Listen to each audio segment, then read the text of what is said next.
స్వాగతం ఆనందనగరాల సదస్సుకు స్వాగతం స్వాగతం చేసిన అతిథులందరికీ స్వాగతం స్వాగతం చేసిన అతిథులందరికీ స్వాగతం స్వాగతం స్వాగతం స్వాగతం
What a lovely performance, what an absolutely gorgeous performance by the troupe of 13 lovely young ladies. This was on behalf of the Department of Language and Culture, Government of Andhra Pradesh, Bhasha Samskritika Sakha. They presented this wonderful dance in Kuchipudi, which is the pride of the Telugu people. The choreography was by Sri Sapa Sivakumar Garu, and what they performed for us was the Swagata Nrityam.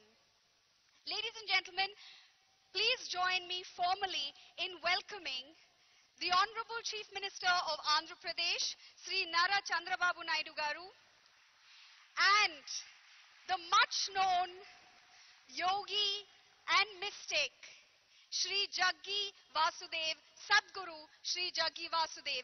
May I request both of you, sirs, to please come on to the dais, and with your permission, may we proceed with the rest of the activities for the day, please.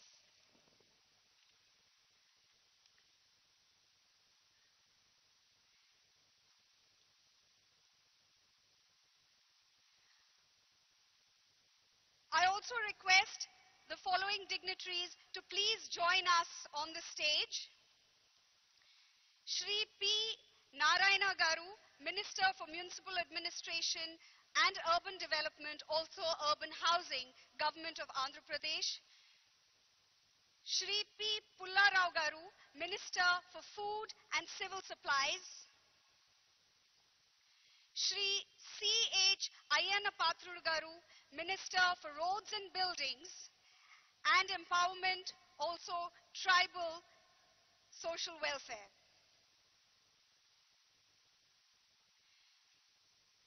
Shri D. Uma Maheshwar Rao Garu, Minister for Water Resources Management and Irrigation. Shri P. Satyanarayana Garu, Minister for Labor, Employment, Training and Facilities. Shri Tenali Sravan Kumar Garu, MLA, Tadikonda.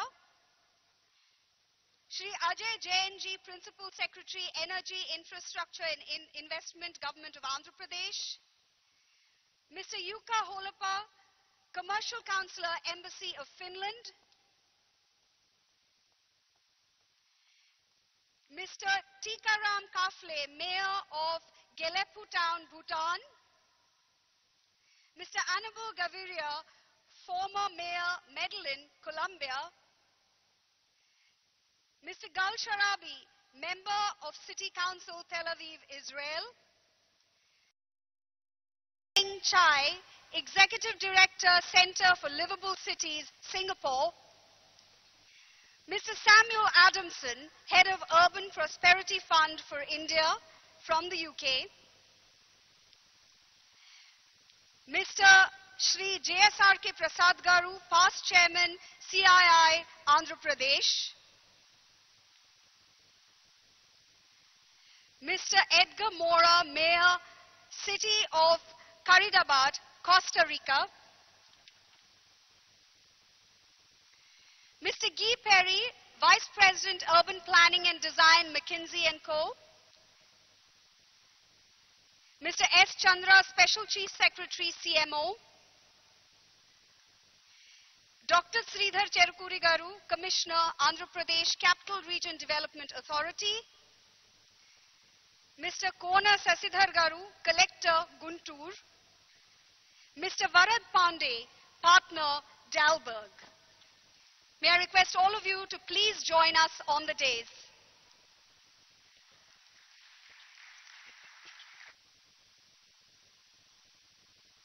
May I also request Dr. Lakshmi Parthasarthi Garu to please join us on the dais.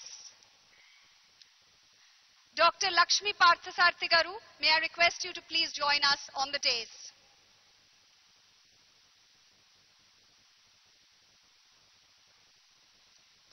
As we do for every happy and auspicious event, we'd like to begin this event as well with a prayer song and the lighting of the lamp.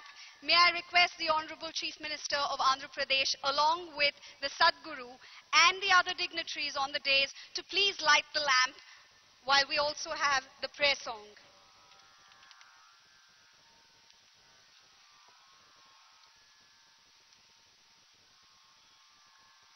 మా తెలుగు తల్లికి మల్లెపూ దండ మా కన్న తల్లికి మంగళారతులు కడుపులో బంగారు కనుచూపులో కరుణ చిరునవ్వులో సిరులు దొరలించు మా తల్లి మా తెలుగు తల్లికి మల్లెపూ దండ మా కన్న తల్లికి మంగళారతులు గలగల గోదారి కదలిపోతుంటేను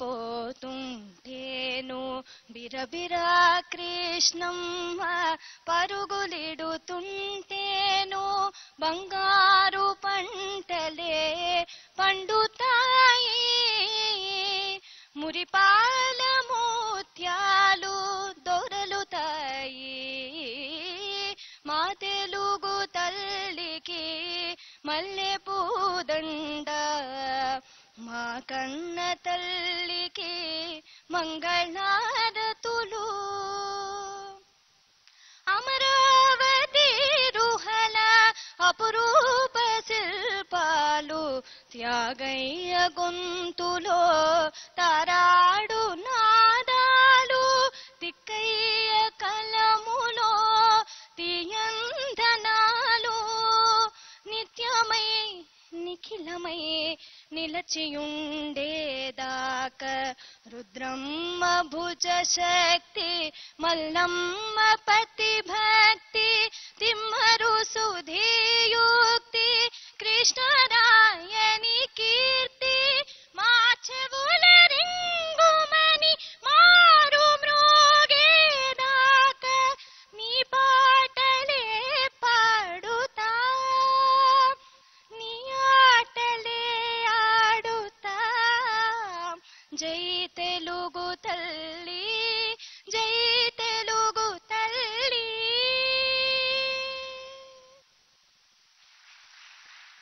మృదురవలి పాడిన మా తెలుగు తల్లి. Thank you all for standing. May I request the Honorable Chief Minister and the Sadguru along with the dignitaries on the dais to please light the lamp.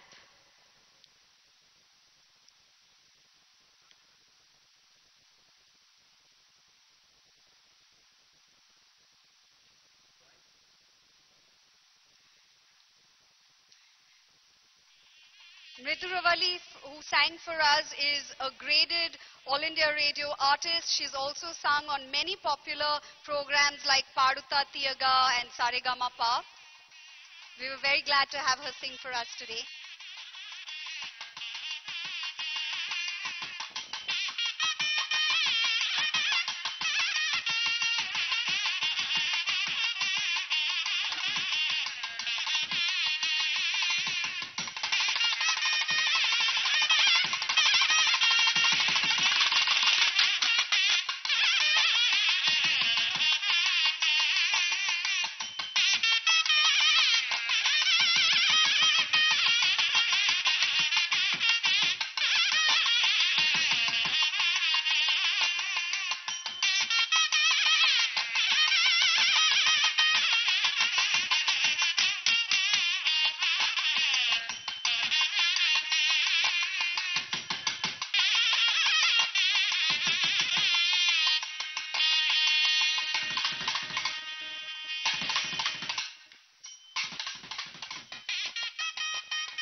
Thank you so much to all the guests on the dais. Thank you very much for setting this wonderful 3-day summit to an auspicious start.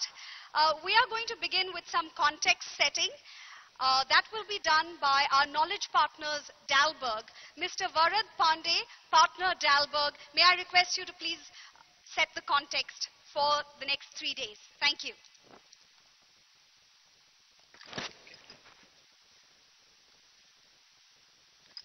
Honorable Chief Minister, Sadhguruji, distinguished guests on the dais, delegates from around the world, ladies and gentlemen, Namaskaram. It's a pleasure and privilege to be here at the first edition of the Happy City Summit, Amaravati 2018. At the outset, let me start by thanking the Honorable Chief Minister for inviting us to be the knowledge partner of this summit. Sir, it's a great privilege to work with a leader of your vision and commitment to people-centric governance. Building on our work together on agriculture and agtech, we have worked closely with your team, including the dynamic team of AP CRDA, to put this event together. When we started curating this summit, we did a lot of thinking around the overarching framing for it. There are lots of summits and conferences these days on cities and urbanization, and we were very keen for this summit to create a unique space for itself. The Chief Minister guided us to keep in mind the vision of Amaravati, the people's capital, Praja Rajdhani, to think of a theme that has citizens at the core and that transcends just material well-being. Ultimately, we realized that happiness is the richest and the most powerful meta-framing for this summit, for two reasons. First, happiness is one aspiration, one common language that is universal across cultures. If there is one thing that unites human beings looking to rise above their daily lives, it is happiness, and that gives us a powerful shared goal to work towards. Second, the abstractness of the happiness idea itself, because it pushes us to think deeply about what is truly important to citizens. Good health, decent work, meaningful social relations, clean environment, creativity, and a sense of connection to what is going on around them. It forces us to introspect and discover all those components that make human life purposeful and hence civic life in cities meaningful. So you will see a very strong happiness theme running through the events of the summit.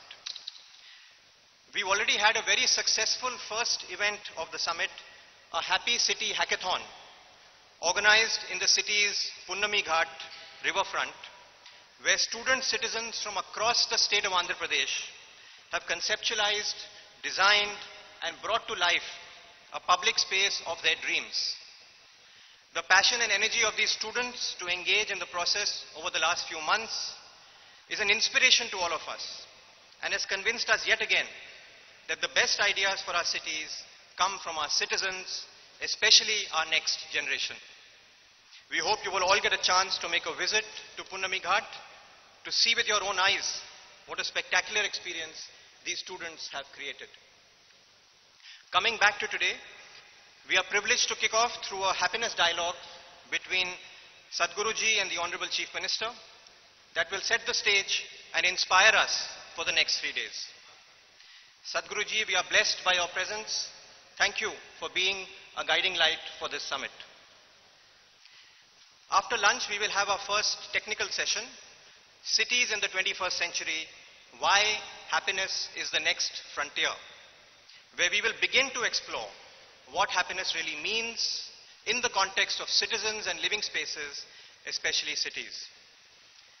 We then have a series of sessions over the next 3 days on what we are calling the building blocks of city happiness, ensuring people-first city governance, livable and inclusive communities, sustainable and resilient cities, vibrant and innovative economies. Continuing the happiness thread tomorrow, we will have, first we'll start with yoga, facilitated by Isha Foundation, and we thank them for this.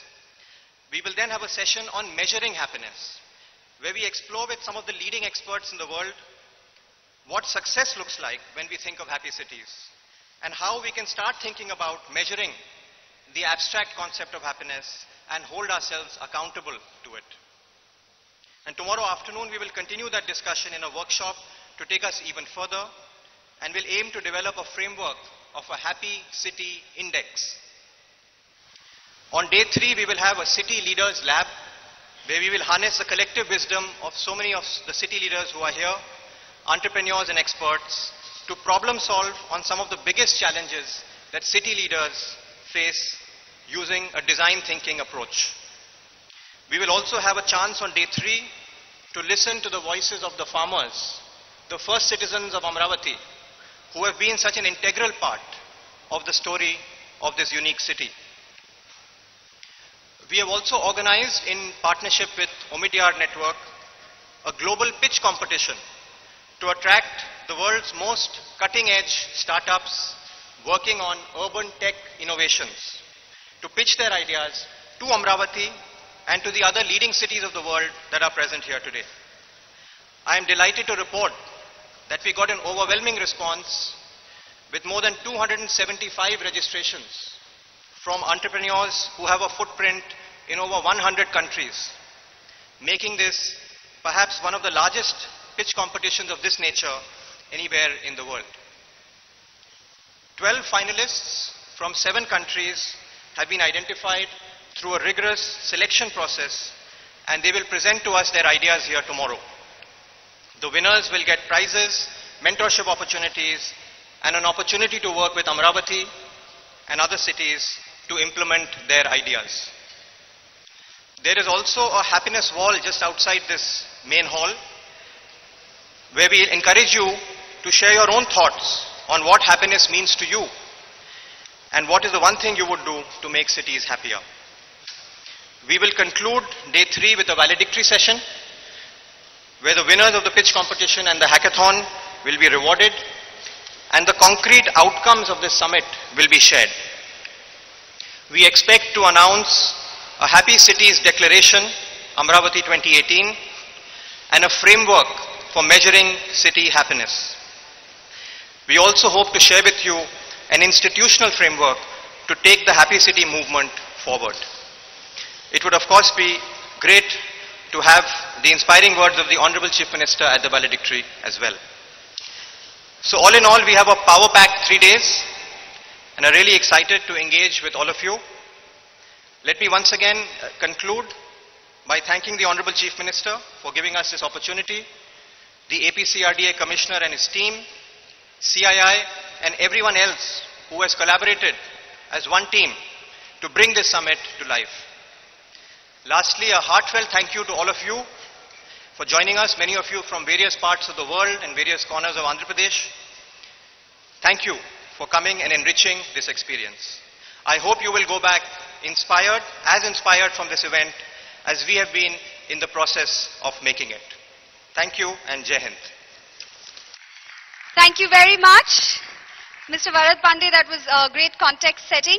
Our other partners, organizing partners of the Happy Cities Summit 2018 is the Confederation of Indian Industries. The next person I'm going to call on stage is Shri JSRK Prasad Garu, immediate past Chairman, CII, Andhra Pradesh. Sir, it's my privilege to request you to please say a few words.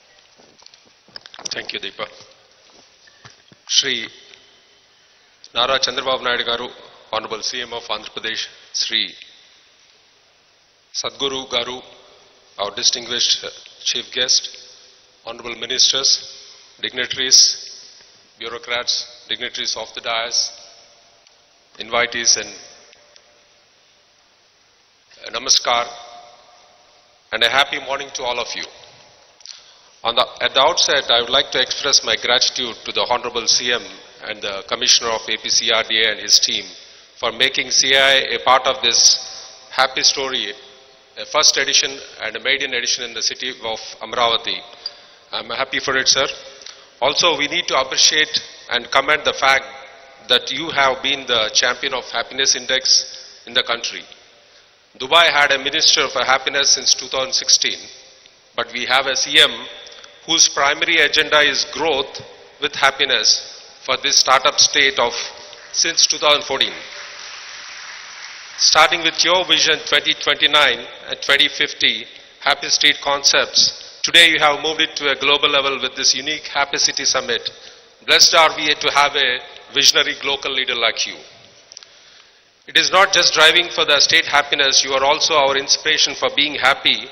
As you express many a times in your talk, I am happy, giving a positive reinforcement. And when everybody is working from 10 to 4, you work from 4 to 10 with the same energy levels from start to end, as you have personified happiness by loving what you do.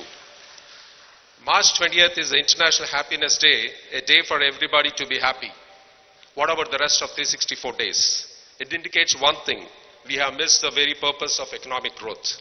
As the research data indicates, pleasure and happiness have grown proportionally with economic growth. At some point, pleasure and happiness was joined with pain, and from that point forward, pleasure and pain followed the economic growth trajectory, but happiness went in the opposite direction, which is evident in the countries with especially high economic growth. For example, Qatar, with the highest per capita GDP in the world, ranks 32 in happiness index, whereas Costa Rica, which is having a 101, ranks 101 in the per capita GDP, ranks 13 in the happiness index. And as India, we have a long way to go, and even our neighbor Bangladesh is about 18 points ahead of us. It is time we take a fresh look into the way we live, the way we work, govern, and grow in the perspective of happiness.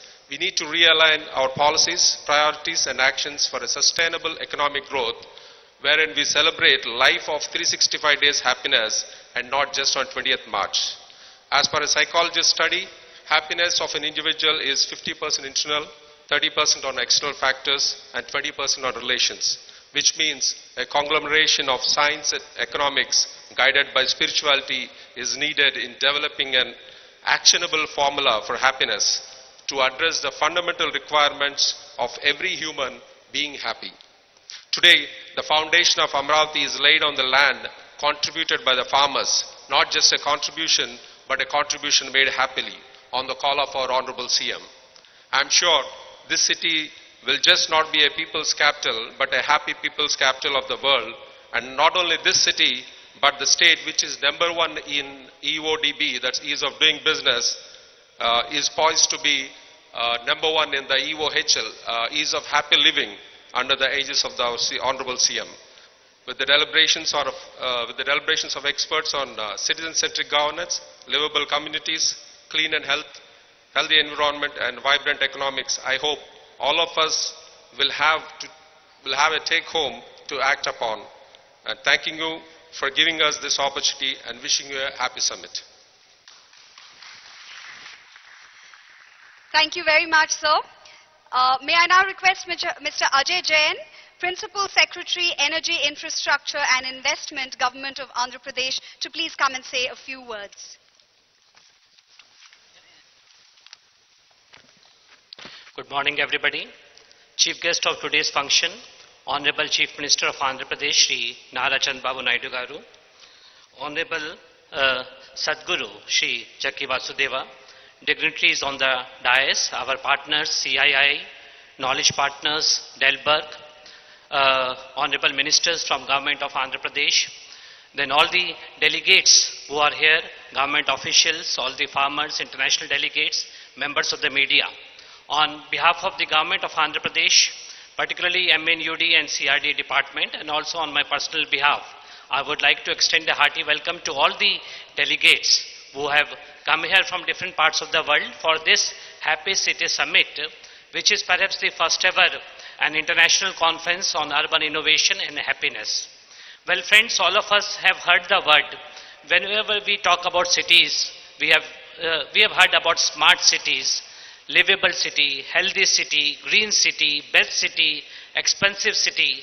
But when we were discussing on the growth of Amaravati, Honorable CM felt that what should be the USP of Amaravati? He said it should be the happiest city. So when we talk about happiness, it encompasses everything, whether it's smartness, because smart city may be happy city, but may not be also. Similarly, blue and green city. So he said, unless the citizens are happy, there is no point in having a very smart city or a livable city. So happiness is the key concern. And based on that, Government of Andhra Pradesh, they established a Department of Happiness also for the first time in the country. Well, this 3-day summit, it has brought together all the stakeholders. We have urban planners, we have architects, we have designers, we have policymakers, we have the citizens, we have the NGOs. So on 4 themes, basically, deliberations would be done. They include about citizen-centric governance, livable communities, clean and healthy environment, and vibrant economies. So I'm sure that these deliberations would help us in making Amaravati one of the most happiest cities. Well, friends, to tell you in brief about the story of Amaravati, it started in December 2014 when the CRDA was formed, the selection of the land was done, and the happiness started right from there. In any project, we see that the people are displaced, the original landowners, and then the projects are constructed. But in this, Honorable CM felt that farmers, the first citizens of Amaravati, should be part of Amaravati. They have come forward, they have given almost 33,000 acres of land voluntarily, and today they will be the first and the most happiest citizens of Amaravati. Last 3 years we have completed the master plan, because Commissioner would be making a detailed presentation. The infrastructure plan has been ready. The government complex has been designed by Norman Foster and partners. That is ready. Almost about $3 billion of works in terms of roads, infrastructure works, power, sewerage, water, they are going on. Government complex is coming up. Already 2 universities have started functioning from this place. Some 8 international schools are coming, some of the hotels, some of the IT companies. So already we are on the course to become one of the best cities. But then, does it really make it happy? That I think has to be deliberated in this 3 days conference. We will be presenting you all our action plans, all our plans, and then you with all your experience should tell us what is that which would make Amaravati the most happiest city in the world. So I am sure that this 3-day conference would help us in making one of the best cities, one of the most happiest cities, where everyone would like to come and settle here for happiness. So with this, I would again like to thank Commissioner CRDA, their team, the CII, the knowledge partners, and particularly all of you for making this, for coming here, and I'm sure that this deliberations would go a long way in helping us in making Amaravati one of the best cities and happiest cities in the world. Thank you. Thank you very much, sir. May I now request Mr. P. Narayana Garu, Honorable Minister, Municipal Administration and Urban Development, Government of Andhra Pradesh, to please say a few words.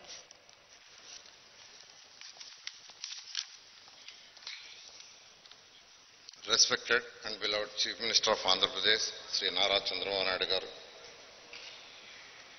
Respected Jaggi Vasudev Garu. Respected Honorable Ministers and elected representatives from AP and abroad, officials, delegates, organizing staff, media, citizens and other partners, a warm welcome to all of you. It gives me a pleasure in hosting the Happy City Summit Amaravati 2018. Happiness is the final goal, and cities across the globe are gearing up to make this a reality. The visionary Honorable Chief Minister Sri Nara Chandrababu Naidu Garu has given us direction to conduct the Happy City Summit as a global platform for cities to share this vision and benefit each other. The vision of our Honorable Chief Minister is citizen-centric governance powered by technology with the ultimate goal to achieve delivery efficiencies and making people happy.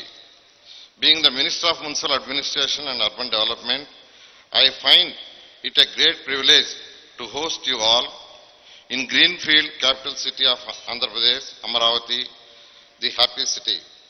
I take this opportunity to introduce to you the vision and effort of Government of Andhra Pradesh in making the cities of Andhra Pradesh the happy cities.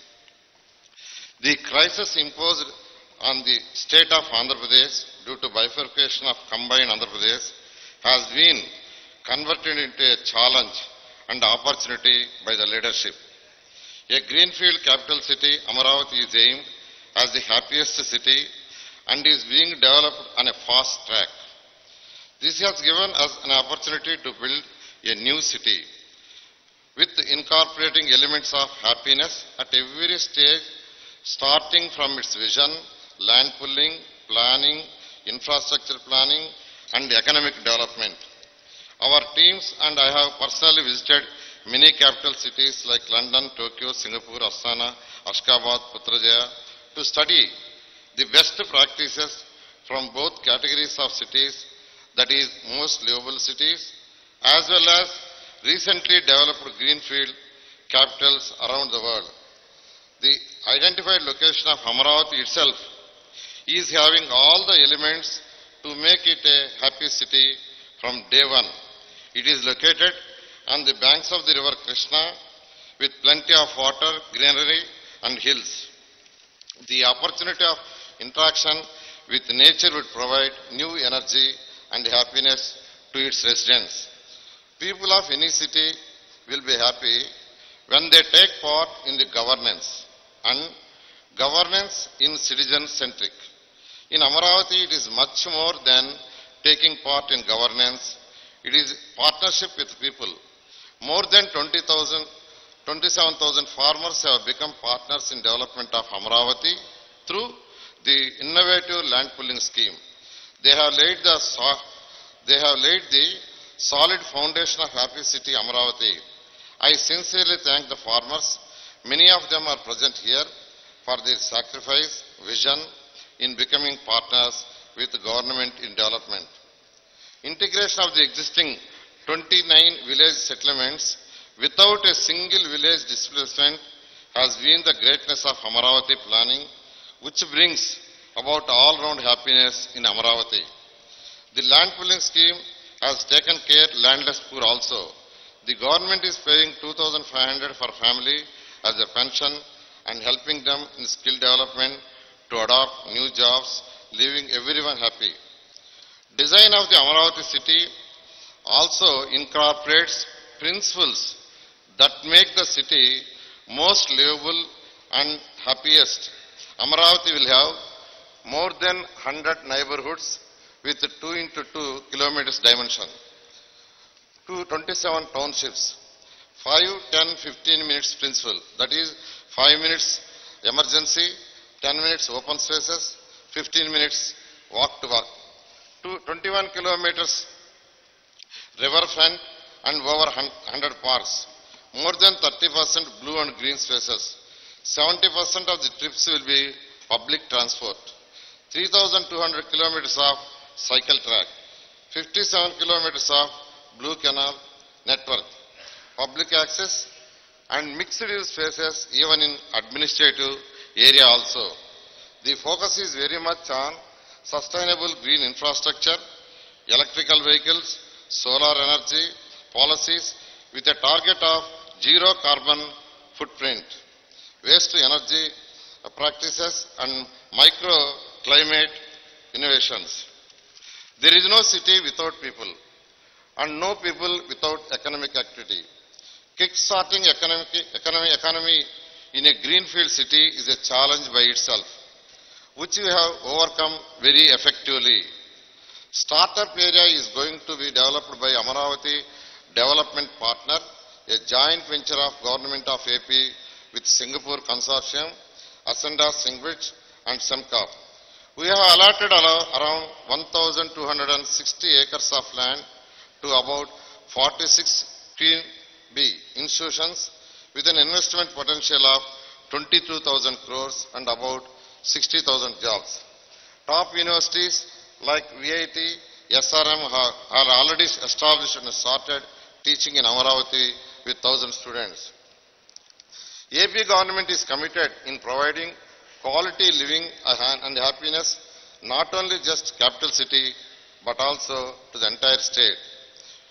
Multiple urban and smart initiatives have been taken up by the municipal administration, including initiatives like providing potable water to all households, providing solid waste and liquid waste disposal mechanism, open defecation-free cities, greenery, smart lighting, affordable urban housing to all eligible urban people with high quality, e-governance initiations, building and layout approvals, reforms in municipal schools, CM urban health centers, development of parks, open spaces, and providing gyms, postal-free cities, beautification of central medians, street lights, all these things.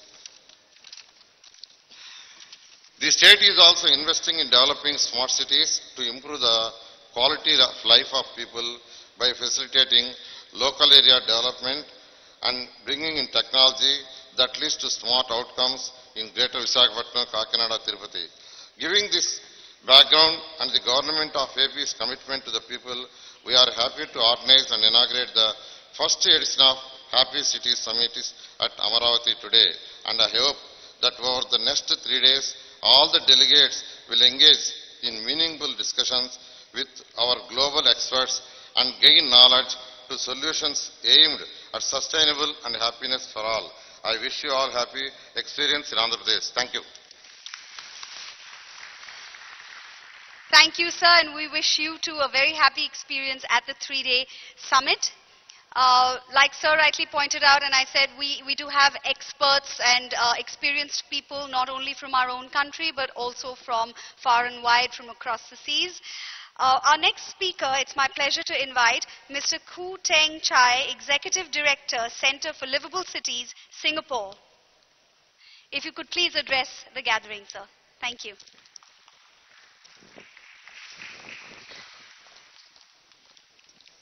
Good morning. The Honorable Chief Minister, Excellency Chandrababu Naidu, Excellencies and distinguished guests. I think we have to all to thank the Chief Minister for being the leader and the inspiration of this wonderful project called Amaravati. I think the Chief Minister has distinguished himself in his record, in his proven track record in transforming the city of Hyderabad. I think the city of Hyderabad, for those of us who have flown into the Hyderabad airport, has got a wonderful airport, and I think it has been able to attract multinational companies from all over the world, and it's a wonderful city. And I think that credit for making Hyderabad what it is goes to the Chief Minister. So when the Chief Minister asked the Singapore government to be a partner in this Amaravati project, the Singapore government willingly agreed based on his track record and his inspiring vision for Amaravati. Personally, I'm honored and privileged to be a member of his advisory committee, and together with the Ministry of Trade and Industry and Sabana Jurong, we have helped to draw up the plan for Amaravati. But making a city livable and happy is not just about the plan, it's about how the plan is implemented. And again, under the amazing leadership of Chief Minister, we have seen remarkable progress in a very short space of time. The government complex is taking shape in the form of a wonderful design by a top architect in the world, Norman Foster. The infrastructure is being put in. And the Amaravati Development Partners, which is a joint effort between Andhra Pradesh government and a Singapore consortium, Ascender Singbridge and Sembcorp, are now all ready for action. I think they've just had their first board meeting. Now the theme of this summit, I think, is another coup by the Chief Minister, because a city is not just about buildings or roads or infrastructure, but it's about people, how they live, how they work, how they play, how they learn as a community. There are many ways to define happiness, but at the end of the day, it's a very basic thing. Do I have a good job? Do I have a good quality of life, a good home? Can I move around the city easily? Is it a clean, safe environment with nice parks, schools, sports facilities, community spaces? That's what, at the end of the day, a livable and happy city is all about. I think Singapore has been rated by the National Geographic as one of the 4 happiest places in the world. And I think for us, it's because we have developed good social networks, good jobs, a place where 90% own their own homes. It is clean, it is green, and it's safe. But Singapore has become what it is because we have been open and we have tried to learn from as many cities as possible, and we are now happy to share our experience with Amaravati. But at the same time, I think we are learning a lot from Amaravati and all the other cities from all over the world. And an occasion like this, the Happy City Summit, is the opportunity for us to not just share, but also learn from many cities around the world. Singapore, we also organize a platform for cities from all over the world to share at our World City Summit. The next one is going to be in July. We do hope Honorable Chief Minister will grace us with his presence, because I think the story of Amaravati is an inspiring story that the world should hear about. There will be at least 120 mayors from all over the world, and I think we look forward to seeing you there. Some of the friends of the World City Summit are here today. In fact, we have the mayor, or the former mayor of Medellin, from Colombia, Latin America. I think Medellin was the city that won the Lee Kuan Yew World City Prize in the year 2016, right? And we're so happy to see the Mayor of Medellin here. I think he has a lot to share about what has been done in Medellin. And likewise, we have the Mayor of Gallipool from Bhutan, Bhutan is the country that started the whole idea of measuring gross national happiness. And I'm sure we have a lot to learn from Galampu. So I think I'm really very honored and privileged to be able to address you at this summit. And in Singapore and Andhra Pradesh, we do hope that we can continue to have a very good partnership together as we move forward in this venture under the leadership of the Chief Minister. Thank you very much. Thank you very much. Our next speaker, Mr. Chai mentioned Medellin, and it so happens that our next speaker is Mr. Animal Gaviria, former Mayor, Medellin, Colombia. Very nice to have you here. Could you please speak with us?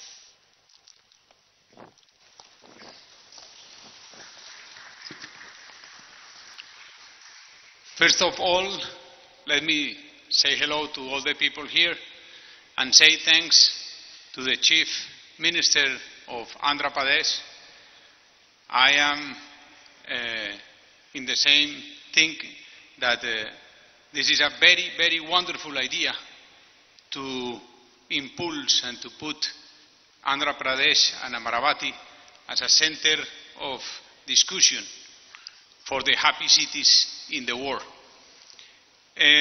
In fact, as governor of Antioquia, our region, and then as former and now former mayor of Medellin, our capital, we create the concept of cities for life.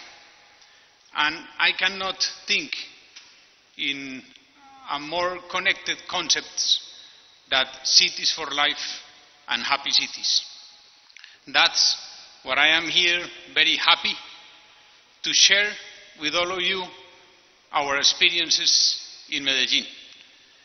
Maybe many of you don't know that Medellin was only 25 years ago the more violent city in the world, with a very, very high rate of homicides and other kind of crimes. But now we are a different city. We make a very big transformation, and we are proud about this transformation, and we are proud about sharing with other cities and learn with other cities about the path to be cities for life and to be happy cities. That's why we are very proud to win only 2 years ago the Lee Kuan Yew World City Prize, one of the most important prizes for city in the world. And let me finish with a little, but I think little story that deeply connected me, my family, my city and my country with India. 15 years ago, my older brother was governor of Antioquia, our region. He was a follower and a disciple of Mahatma Gandhi. He was a person that fights for non-violence as tool for justice, for peace, for happiness. But unfortunately, my brother was killed when he was leading this philosophy in our country. And I think that we are now doing here is continue to working for the dream of Mahatma Gandhi, for the dream of my brother Guillermo and many others. And our path now is work for cities for life and happy cities that put life as this society and this country of India put in the center. The most important tool to make a happy city for me is to put life, as you in India do, in the center of all the decisions as the most important and the core of a happy city. Thank you for being here and thank you for inviting us. Thank you very much, particularly for sharing such a deep and personal story with us. Thank you for being here. May I now invite Mr. Jukka Holappa, Commercial Councillor, Embassy of Finland, to please say a few words to the guests.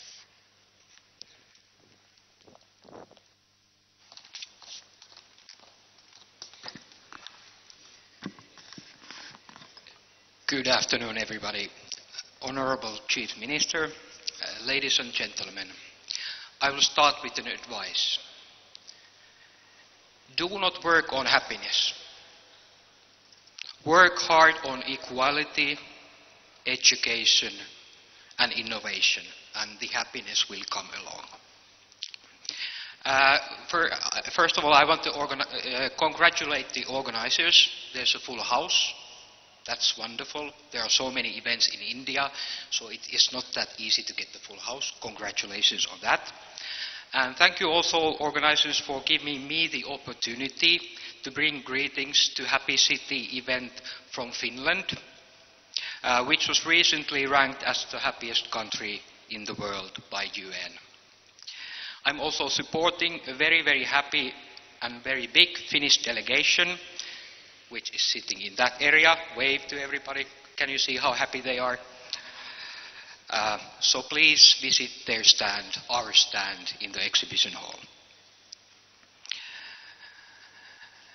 It was somewhat a shock, actually, to many Finns that we were selected as the happiest country, to be honest.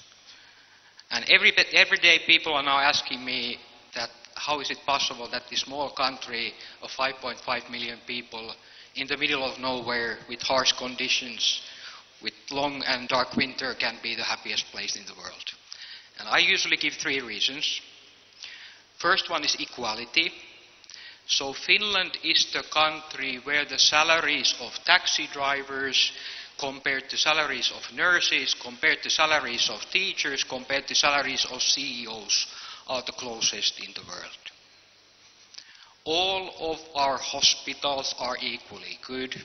All of our schools are equally good. So equality is so important. Second thing is innovation combined with hard work. We are not Norway, who is just sitting in a big pile of oil money. We are not Sweden, who has old money. We are not Denmark, who are so beautiful. We have had to innovate and work hard throughout the years. So what we as Finland want to bring to collaboration with India, collaboration with Andhra Pradesh, equality, education, innovation, and hard work. Third part, or third reason why Finland is the most happy country in the world. We do not talk nonsense, and we know when to stop, when to shut up. So have a successful event.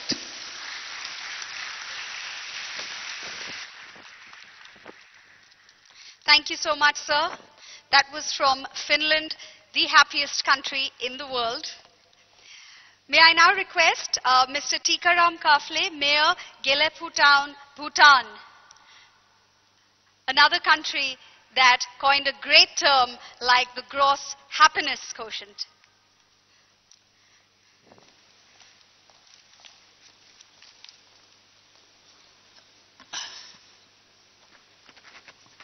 Thank you. First of all, I would like to give all of you my greetings from a small and tiny, pristine Himalayan kingdom which is known as Bhutan. We are also not bad in terms of happiness, and we are also known by the name of a happiness country. Pujanya Sadguruji,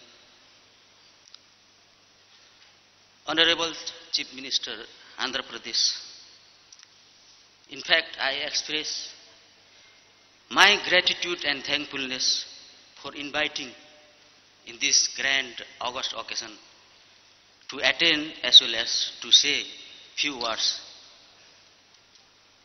on behalf of my country. Once again, thank you very much for the Honorable Chief Minister who from his table itself has invited.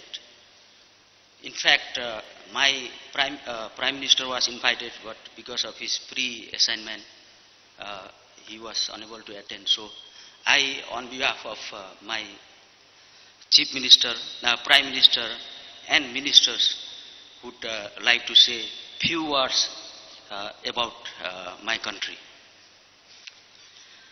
The concept of gross national happiness was thrown upon to the people of Bhutan by our great visionary king, who is the fourth king, Jigme Singye Wangchuk. And based on this gross national happiness philosophy, our developmental activities takes place. We give more priority to gross national happiness than gross domestic product. This is how our pillars of development consist of gross national happiness, preservation of traditional and culture, and with this, our developmental activities in the kingdom always take place, taking care of the people. Yes, it is very complex to define what is what a real happiness is. There are so many domains, there are so many indicators. But to make it very simple, what I myself personally feel is, happiness is not wanting too much or not having too less. This is just one of the parameters. It consists of psychological happiness, economical prosperity, social well-being, and there are so many other parameters that measures happiness. As I have already said that Bhutan is a small Himalayan country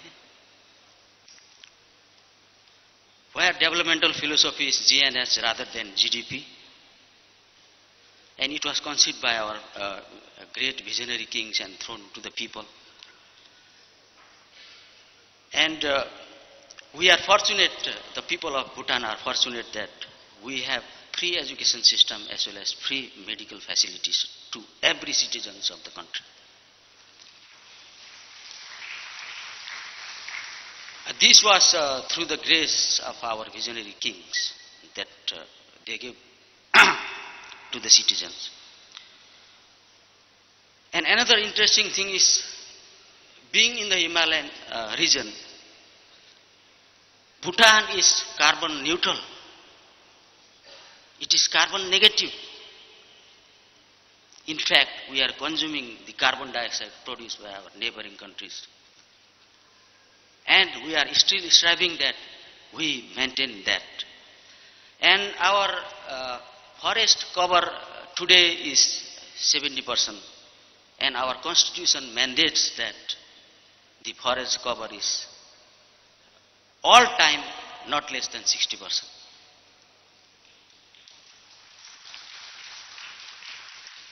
Yes, our cities are growing. Our nation is developing. In the meantime, there is population growth. There is rural-urban migrations. If we do not take care, there will be chaos in the urban cities migrating from the rural side. So to transfer happiness from the urban side to the rural side also, it is high time that our country is planning for giving equal facilities, equal incentives, provide all these infrastructures to the rural people where happiness can be propagated to all the directions.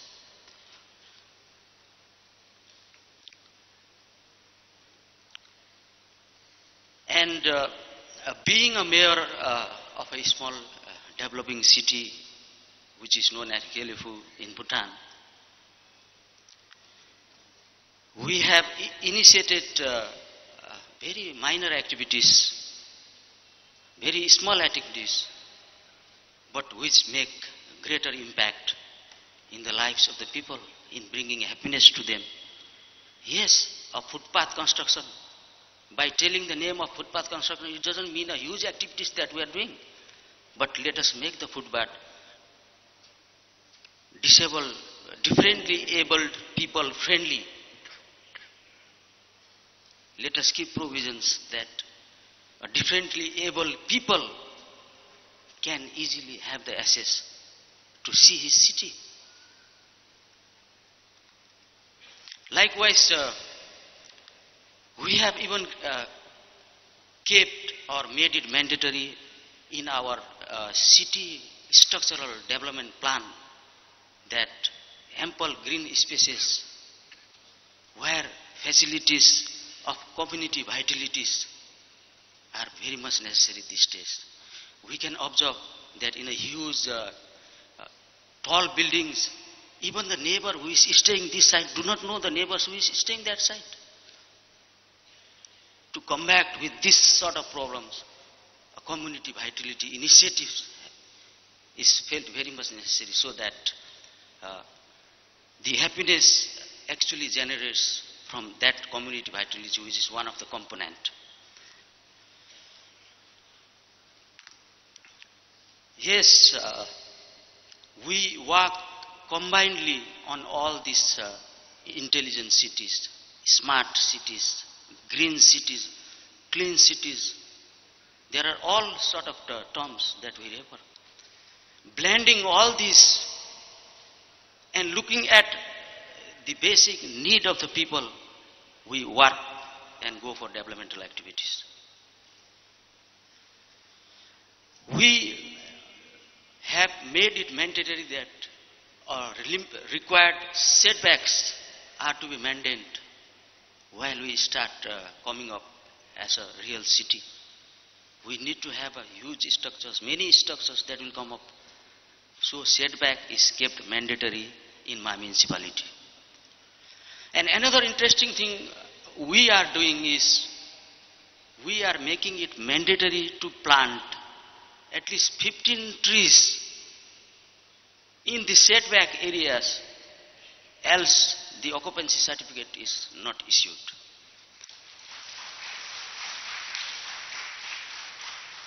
Thank you. And it is mandatory, as I have already highlighted, and I am really privileged and motivated with the dreams of Your Excellency, the Prime Minister of Andhra Pradesh, that he also possesses a huge dream for the happiness of the people, and he had said that the Amaravati city happiness index will be the highest in the world. I also have my prayers and blessings to Your Excellency, the Prime Minister of Andhra Pradesh.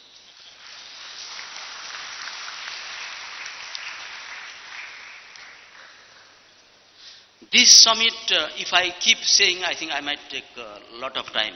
So I just would like to condense my speech. Your Excellency, this year my nation, Bhutan and India, is celebrating the 50th year of diplomatic relationship. And there are so many activities that are being conducted in my kingdom, which is attended by high delegates from Delhi and other parts of the India. And we are expecting also that Honorable Prime Minister of India might also visit for the celebrations there in Bhutan. I just wanted to tell what I feel as a mayor and how I do things in my municipality. We planned all these new terms, smart city, hi-fi city, green city, clean city, everything. But what I tell to my subordinates is, let us carry out all the developmental activities. Let us come up with all the infrastructures. so that our children, their children never cause the present generations that our ancestors have done wrong. Let them say after so many generations that yes, our ancestors were great planners. We are enjoying the facilities they have made. Things have started becoming very congested. All inbuilt areas happen. We don't have any place to proceed further. This is what is happening presently in small developing countries. So it is very, very vital that things many, many years ahead be looked now so that our future generations never say that we were wrong.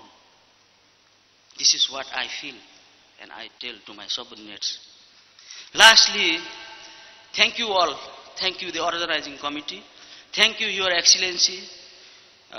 Thank you Guruji. And thank you all here. And I wish that many techniques, many innovations, many discussions will happen here because of the presence of high delegates. These ideas can be taken back home and let us implement for change. If we do not implement all these ideas, just listen and go, things are not going to work. Once again, all the best, and may the 3 days summit here be wonderful, and safe journey back home to the people who have come from far, near, everywhere. And all the best to all the participants. Thank you very much. Prasidilek, Dhanyavad. Dhanyavad to you too. Thank you very much. I think all of you will agree that was a really, really heartfelt talk to all of us. There are going to be multiple workshops and ideation pitches where I'm sure a lot of ideas will be taught as well as spoken about from the country of Bhutan. That has really been a trendsetter. Our next speaker is Mr. Samuel Adamson, First Secretary, Urban Development, United Kingdom. May I request you to address this gathering, please?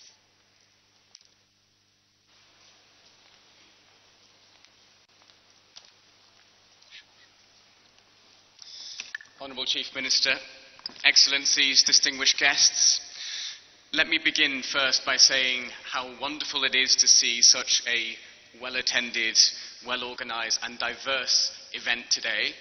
I think that when facing down the challenges that we're talking about here today that are affecting every city in the 21st century, it is absolutely vital that we have input from a diverse source of information as possible, and that's absolutely what I think we have here today. The UK is delighted to be a partner in the development process of Amaravati, a city which I am sure will be a happy people's capital and undoubtedly one of the top cities within the Government of India's Smart City mission. The UK has over 30 years of partnership with the Indian Union government and different state governments in urban development. I'm proud to say that one of our first urban programs was with the Andhra Pradesh government, which focused on poverty alleviation of the poorest in the urban areas and facilitated municipal reforms here. That program led to approximately 10% reduction in urban poverty and more than 20% annual growth in municipal revenues during the period 2000 to 2008. This set the path for rapid urbanization of the state. And as today's wonderful event clearly exhibits, Amaravati is on the road to becoming a world-class state capital and contributing to the overall economic growth not only of its own state, but also of India. The UK has also evolved its cooperation with India by becoming part of this urban growth journey and bringing in the best of UK expertise to work towards the shared prosperity objectives of our two countries. In 2016, our two Prime Ministers agreed on a formal cooperation under the Smart Cities mission, and Amaravati was proudly announced as a UK partner city. Our cooperation has become more holistic and unified and effective as a result. We are now working across multiple UK departments, including the Department for International Development, the Foreign Ministry, the Department for International Trade, the Research Council, UK IBC, and the private sector to work with cities on policy and governance reforms, sustainable urban planning, future transit infrastructure development, integrated e-mobility plans, project financing, knowledge and innovation partnerships. We're also encouraging the multilaterals, including the World Bank and other bilaterals centrally, to ensure India has ready access to the best solutions the international community has to offer. I am particularly happy to report that the UK, through private sector and technical assistance from the Foreign Ministry and from the Department for International Development, has been part of the Amaravati city development journey right from the beginning. As we've already heard, British architects Foster's and Partners have designed the government complex in the new city. PwC and EY have assessed financing requirements. The British Standards Institute has worked on smart city leadership, smart city standards, and the setting up of an urban innovation laboratory. Arup and McDonald have delivered inclusive street design and climate and disaster resilient infrastructure, while the British Geographical Survey has conducted subsurface analysis for the city. Under the UK's Technical Assistance Programme, we will work together with CRDA and the Government of Andhra Pradesh to offer support on mobilising investments, developing a pipeline of projects and linking up with UK cities for experience and knowledge sharing. We are also looking forward to partnering on emerging priorities such as electric vehicles and digital technology in smart cities. So colleagues, dear friends, I look forward to the exciting thematic discussions scheduled over the next 2 days and would welcome future ideas for collaboration, particularly those, of course, that foster the idea of happy cities. I would like to thank again CRDA for their kind invitation and organisation, and look forward to a long-term partnership with the Government of Andhra Pradesh in this journey of making Amaravati a happy people's capital and one of the stars of the Smart Cities mission of India. Thank you. Thank you, Mr. Adamson. The story of Amaravati, this glorious city, I think it's about time someone told us the story of Amaravati, and to do so, it is my pleasure to invite here Dr. Sri Sridhar Cherukuri Garu, Commissioner, Andhra Pradesh Capital Region Development Authority. Could you please join me here?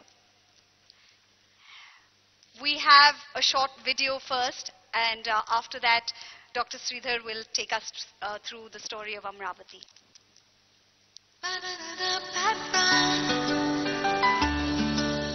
Happiness is an experience aspired by every human being. The people and spaces around us influence our happiness. Whether it is an easy commute to work or just playing out in the sun.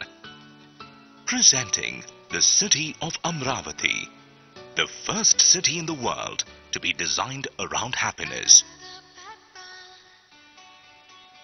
People's capital Amaravati is being designed in keeping with the hopes of the farmers who happily volunteered to contribute their land to build this dream city. Inspired by the people's aspirations, the government of Andhra Pradesh with Capital Region Development Authority under the visionary and able leadership of the Honorable Chief Minister Shri Chandrababu Naidu has embarked on a mission to build one of the top 3 happy cities and best-in-class global cities encompassing highest standards of livability and infrastructure with a thriving economic environment. 9 cities have been defined as the pillars of the new capital city. In line with the principles of happiness, only non-polluting industries would be encouraged within the city. Unique in its design, with happiness as the key parameter, the city of Amaravati is redefining the growth story of India. The government has laid out an integrated urban design with all amenities vital for its citizens clustered within accessible distance. It is planned with a goal of 5-10-15 with no more than 5 minutes to emergency facilities, 10 minutes to recreation and open spaces, and 15 minutes to work. Each township will have a school, a junior college, healthcare center, including a multi-specialty hospital, places of worship, police and fire, parks and sports facilities. This planning ensures the communities socialize and interact, creating a vibrant and inclusive society. Amaravati is currently in a fast-paced execution mode. Foster Plus Partners has prepared the master plan for the government complex. The transit government complex is completed. The state is tying up with Singapore consortium of companies, Ascenders Singbridge and Semcorp, to develop the riverfront central business district of the capital and is expected to create 2.5 lakh jobs and increase GDP by 1.15 lakh crore rupees. Best institutions in the academia such as National Institute of Design, universities like VIT, Amrita and SRM have established campuses in Amaravati. Leading international schools and hotel brands are being set up in the city. Amaravati is set to provide millions of jobs in the next 35 years. With the world's best infrastructure and a thriving economic environment, Amaravati will be one of the happiest cities in the world. Come, join us in this journey and experience the joy of living in this happy city, Amaravati.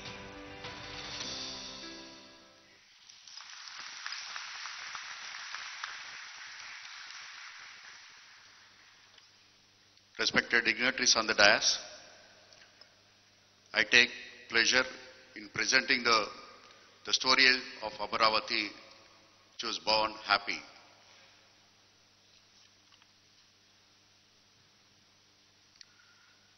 When we have a visionary, we don't require a specific vision for a city.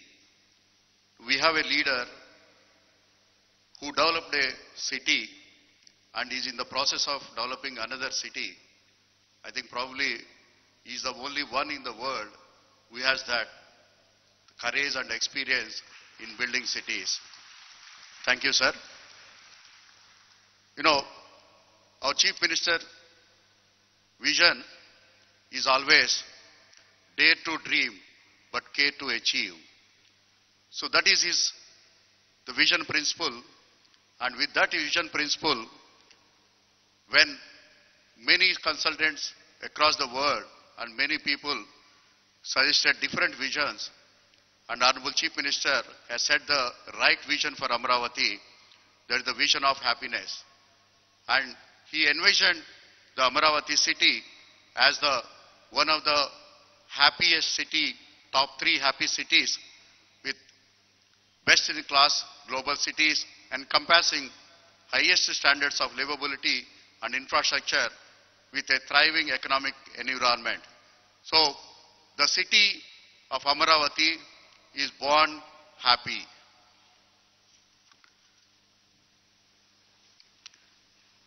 When the city is envisioned, when the city is being planned, you know, the people across walks of life should be the happiest people and the happiest citizens.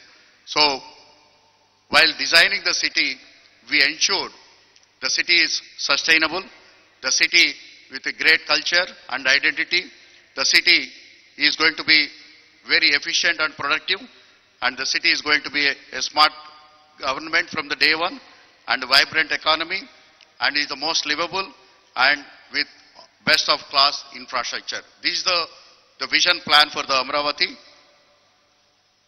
You know, when the city is planned as a happy city, every element of development and every stakeholder in the development should be the happiest person. The Honorable Chief Minister has innovated an idea of the sharing and caring. So he gave a a call to the farmers to share their land so that whatever the development that happens over Amaravati, that will be equally shared back to the farmers.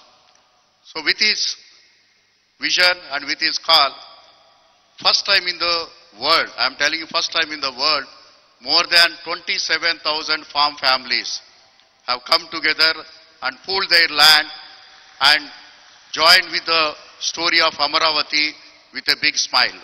Thank you all the farmers. Most of the farmers are here. Give them a big round of applause.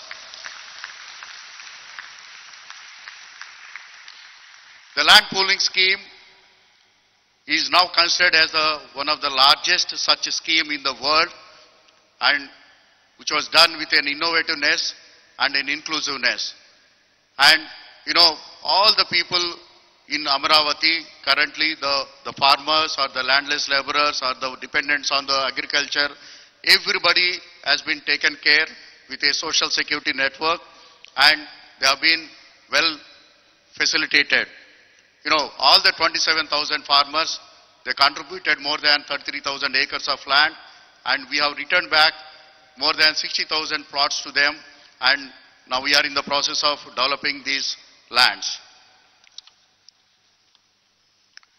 You know, when we design our home, so we take almost more than a year to design itself. Now when we design a happy city, I think the task is much more complex and also it's much more difficult to do it. But under the able leadership of our Chief Minister, we could able to design and plan the city from the day one as a happy city, which encompasses the physical activity and the inclusiveness and the societal movement. We have 3,200 kilometers of dedicated cycle tracks and the walking tracks, probably highest in the world as on date. So we have given the utmost importance to the non-motorized transportation and the public transportation. The city is designed to have 80% of the people move with a public transportation system. We have more than 80 kilometers of canal system which are going to be used even for as an alternative transportation system. We have 5, 10, 15 minute walk. Within 5-minute walk, we will be able to reach all the emergency facilities. Within 10 minutes of walk, you will be able to access all the open spaces and public spaces. And within 15 minutes of walk, you will be in your office. You know, all the cities across the world now becoming inefficient. You know, people are traveling more than 2 to 3 hours to reach their workspace. In Amaravati, I am guaranteeing you, within 15 minutes of walk, not by car, but not by public transportation, just by walk, you will be able to reach your workspace. That's how the city is designed.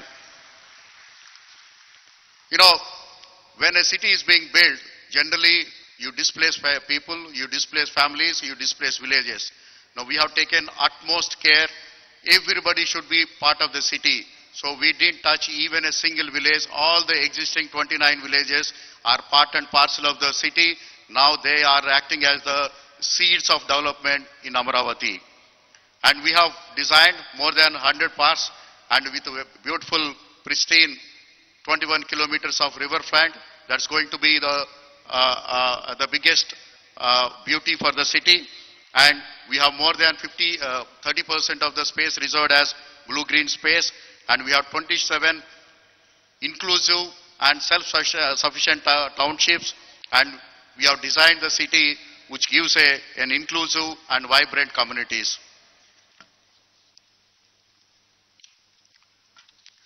Now, Amaravati is again born digital. So from day one, the city is planned to do the ease of living. It's a city, all the citizens in the Amaravati will have the highest standards of ease of living, and the Amaravati is born digital. All the elements of either planning, development, the customer interaction or the citizen interaction, everything is through digital media. And the city is planned with a vibrant economy. You know, the government, this is the capital city of Amaravati, Andhra Pradesh. So government is the anchor, and we have 9 economic hub cities, which is going to provide around 1.5 million jobs. And we have a strong private partnerships. We have strong international partnerships. We are focused very thoroughly on the social infrastructure, which is required for the global communities. And the livelihood transition and skill development is another focus area of economy, and non-polluting industries. So we have a very strong resolution that no polluting industry or no polluting activity can happen in Amaravati. Now the city is sustainable. So building the most livable city on the earth, we are in the process. And it's the city with the lowest carbon footprint and distributed solar generation. The entire city management, whatever the power is required for the city management, is being generated through the distributed solar generation. Public transportation and non-motorized transportation is with the highest priority. And we are very fortunate to announce that we got the very recently IGBC Platinum rating for the city as a whole, and this is going to be announced by the IGBC today. Thank you, sir. And this is the first city, Indian city, to be ready with infrastructure for the electric vehicles. So we are moving towards a completely clean and green environment, and the city is with 30% blue and green infrastructure. Now, so let us quickly place you, where are we? Now, we started journey 40 months back, exactly 3 years, 4 months, and all the critical steps in the city development have been completed. So we have more than 95% of the land in our hands. So that's the land procurement, which is generally is the most toughest project. Thanks to the farmers, we have completed that. We have completed the planning for the entire city. Thanks to the Sarbana Jurang and the Singapore government, with their great help, we could able to complete this planning of the city in less than 6 months' time. And we completed the designing and the engineering designing of the entire city. And we moved to the construction phase currently. And more than $3 billion worth of works are briskly happening across the Amaravati city. By end of this year, we hope we will be able to showcase the first phase of Amaravati to all of you. Parallelly, we have not waited for the city to be completed. With the guidance of the Honorable Chief Minister, from the day one, we focused on the economic activity. So we have started interacting and allocating the lands and entering into partnerships with the various developments. And that's how within 6 months of start of Amaravati, now we have 2 functional universities in Amaravati as on date. We have more than 1,200 students, and 2 more universities are under construction. This current academic year, they all would be operational. That means by end of this year, we will have 4 operational universities that are going to be functional out of Amaravati. As I told you, we have partnered with many of the national and international hotel chain groups, schools, and other areas. Yeah. We just completed the transit government complex in less than 6 months' time. Entire seat of administration has been moved from Hyderabad to Amaravati, and it is being functional for the last 14 months out of this complex. And this is one of the big achievement so far CRDA has done. And we are in the process of finalizing the designs for the Secretariat and HOD buildings. We are about to give the tenders for this. This is a 5.5 million office complex. It is the first time we are using the diagrid structure in India. And we have finalized the designs for the assembly, legislative assembly. This is going to be the first people's assembly in India.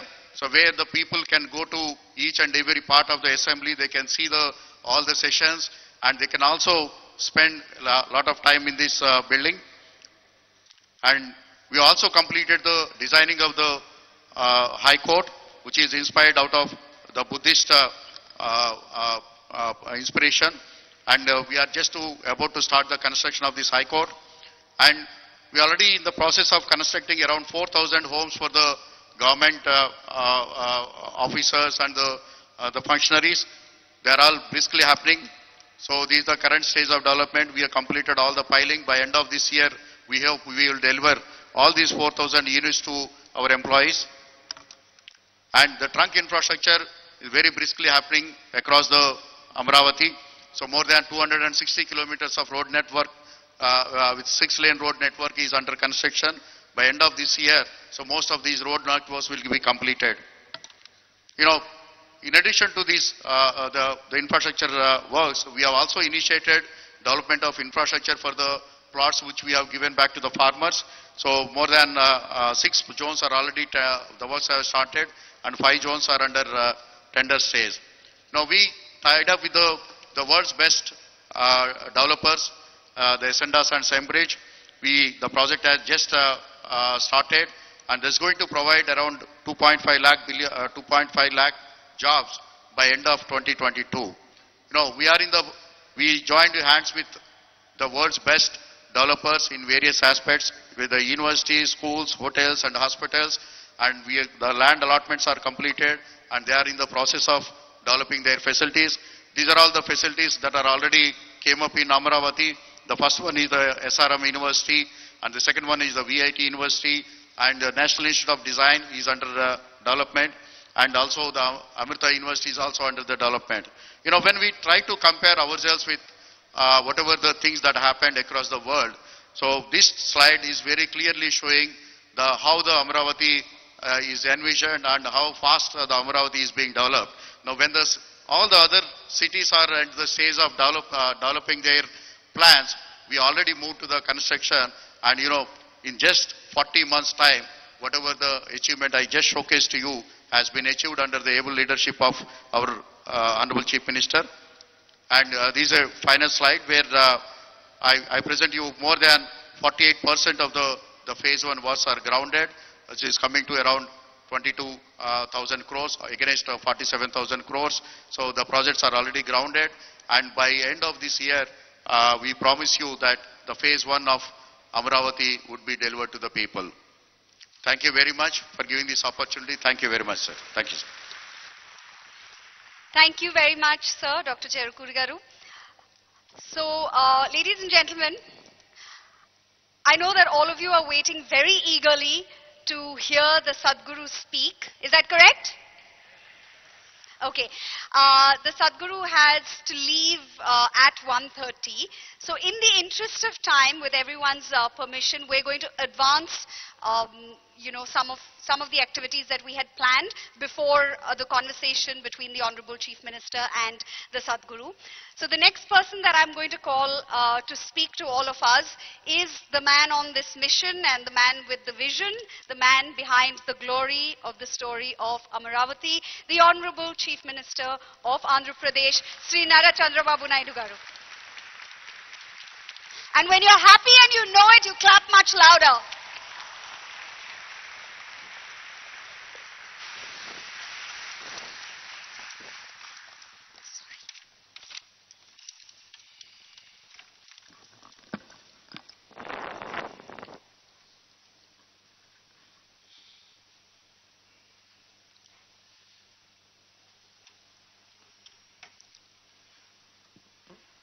Most respectable spiritual leader,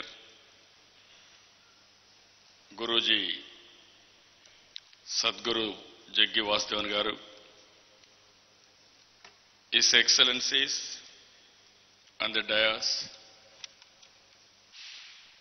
distinguished invitees from different countries, within the country, and from Andhra Pradesh state, and friends and media. I am very happy.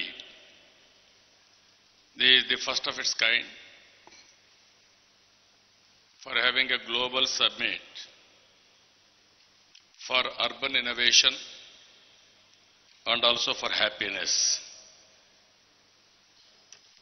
We are all talking nowadays happiness. Now Finland is before us. There is a huge delegation from Finland. As a matter of fact, education they are enjoying, work less, play more, and innovate more, and lead a meaningful life. That is how things are happening all over the world, particularly Finland. On the other side, Singapore is here, most livable city. Anybody in the world prefer to go and settle in Singapore because of safety, security, and happiness, and everything. You wanted to have a meaningful life, and also you can achieve your excellence. And also there are so many countries, if you see here, who have achieved all these things. Generally, to build a capital is a very Herculean task. After bifurcation 2014, we are forced to come here for starting another development of state. Earlier, I was CM for combined Andhra Pradesh for 9 years. I was instrumental for developing a greenfield city, that is Cyberabad in Hyderabad. Today, Hyderabad is rated one of the best knowledge city. At that time, we are able to create 165 kilometers outer ring road, best greenfield airport, and also you name any institutions, any IT companies, they are all located in Hyderabad. That is a brownfield city. Now after coming here, it is as a matter of fact, it is a crisis. We don't have land to sit. To start with, I was in bus for some time. Bus is my office, my accommodation, office cum residence. That is how I started acting. Then I gave a call. We don't have land here. I requested people of all farmers. It is a win-win situation. We will build, compared to Singapore, one of the best city. Singapore, they are helping us. So it is a win-win situation. Why can't you come and give me land under land pooling? It is an innovative idea in India. In democracy, to acquire land is very difficult. But at the same time, I am very happy. 34,000 acres of land. Without paying even one pi, people came forward, farmers came forward. They have given me land. After getting land, it has become a reality. Or otherwise, all these things, without land, we cannot talk. Even if we go to dispute, it will take years. Here, every farmer, and also all labor, farm labor, everybody supported this project, and also they are thinking it is a combined victory or it is a combined satisfaction we are all having. We will move forward. Now I am very happy. You are all aware, Singapore is most livable city. And also if you see Finland, so many countries, even globally some of the countries have rated. If you see here, United Nations have rated World Happiness Report 2018. Number 1, Finland. Number 2, Norway. Number 3, Denmark. Number 4, Iceland. Number 5, Switzerland. Number 6, Netherlands. Number 7, Canada, New Zealand. 9, Sweden. 10, Australia. If you see countries, National Geographic rating, happiest places in the world, number 1, Singapore. Number 2, Denmark. Number 3, Costa Rica. Even National Geographic top 10 happiest cities, Thailand, even countries, if they see some of the places also they have mentioned. What I wanted to request all of you, we are in 21st century. Technology has become a reality now. If we say today, to start with industrialization, first industrial revolution, it is a small way, some mechanization. Second industrial revolution with innovation of power. Third industrial revolution, IT has become the industrial revolution, world has become a global village. Today, Internet of Things has become a reality. Anything you want to do, you can use technology. If you can provide proper leadership, you can do wonders. And at the same time, you can produce excellent results. Here we are all here to discuss different concepts. There are smart cities. There are most livable cities. And also most green cities. So many concepts we are talking.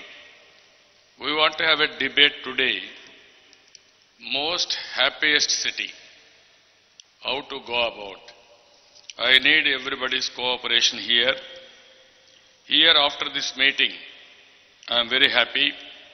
So many people are here. How to be happy. Not only money cannot give happiness. Most livable conditions also, standards also cannot give happiness. The way how to live is going to create happiness. That type of concepts we want to discuss. This is one platform. First time in India, nobody thought to have happiness. Recently, one example I am giving you. I wanted to create some event for happiness. I asked my municipal administration, why can't you create an event on Sunday morning, happy Sunday? We have earmarked some places. We are asking citizens to come out of home, come there, play, dance, sing, and even if you don't have anything, shout loudly, 3 hours, go home, relax.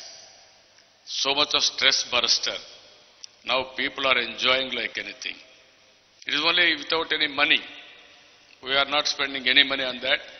That is how happiness can be defined differently, and also how we are going to enjoy your life is very, very important. And also here if you see, actively engage citizens in shaping the planning and also designs. Just now our people have said, Amaravati, we are engaging best consultants in the world. And at the same time, we are enjoying citizens also in a big way, so that they are also contributing for the development of the capital. Ultimately, this happy summit, we want to discuss with you citizen-centric governance, livable communities, clean and healthy environment, vibrant economies.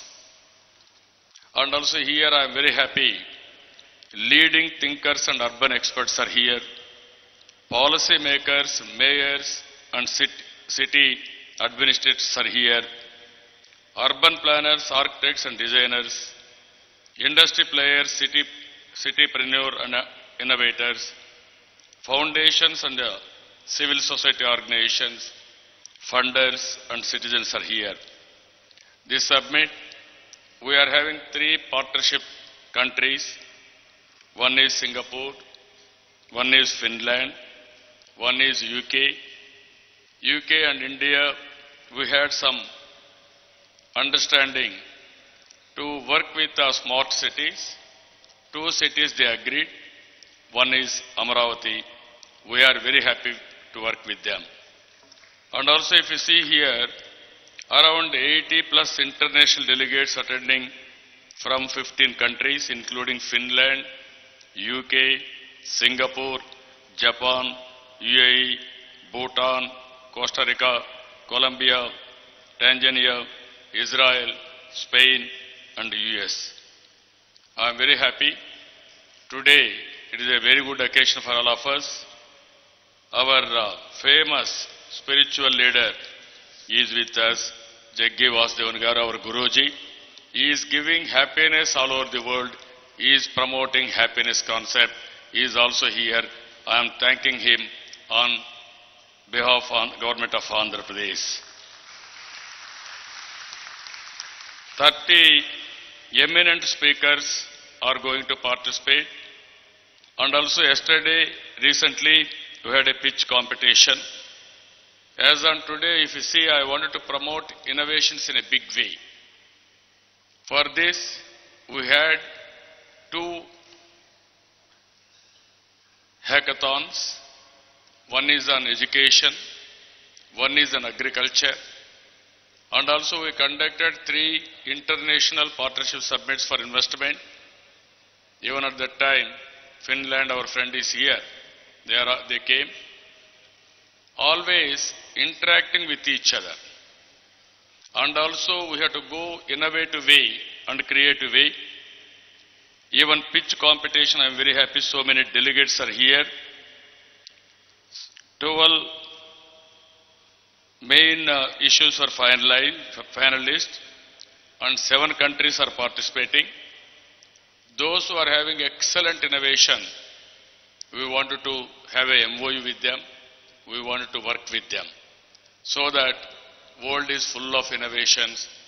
With one idea, we can change the total world and also we can change human beings. That is how things are happening. In this concept, I am very happy. There is one more concept we are working. As I rightly mentioned, in India, first time we are building a greenfield capital. Earlier we have built some more capitals, but all these capitals, more or less, some capitals are administrative capitals, some capitals they built at that time the requirement of the people. But first time we wanted to build one of the most beautiful, vibrant economy and happy city.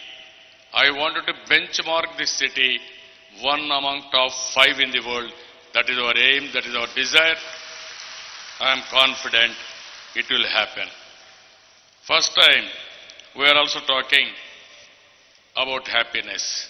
You are all aware, 10 years back nobody used to talk about happiness. Only development we used to talk.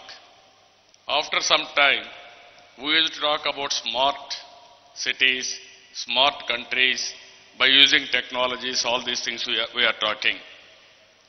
Recent times we are talking most livable. That is the concept we have taken up because of Singapore. People are talking most livable.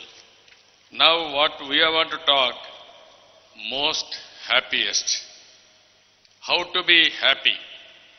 Life should be a meaningful life.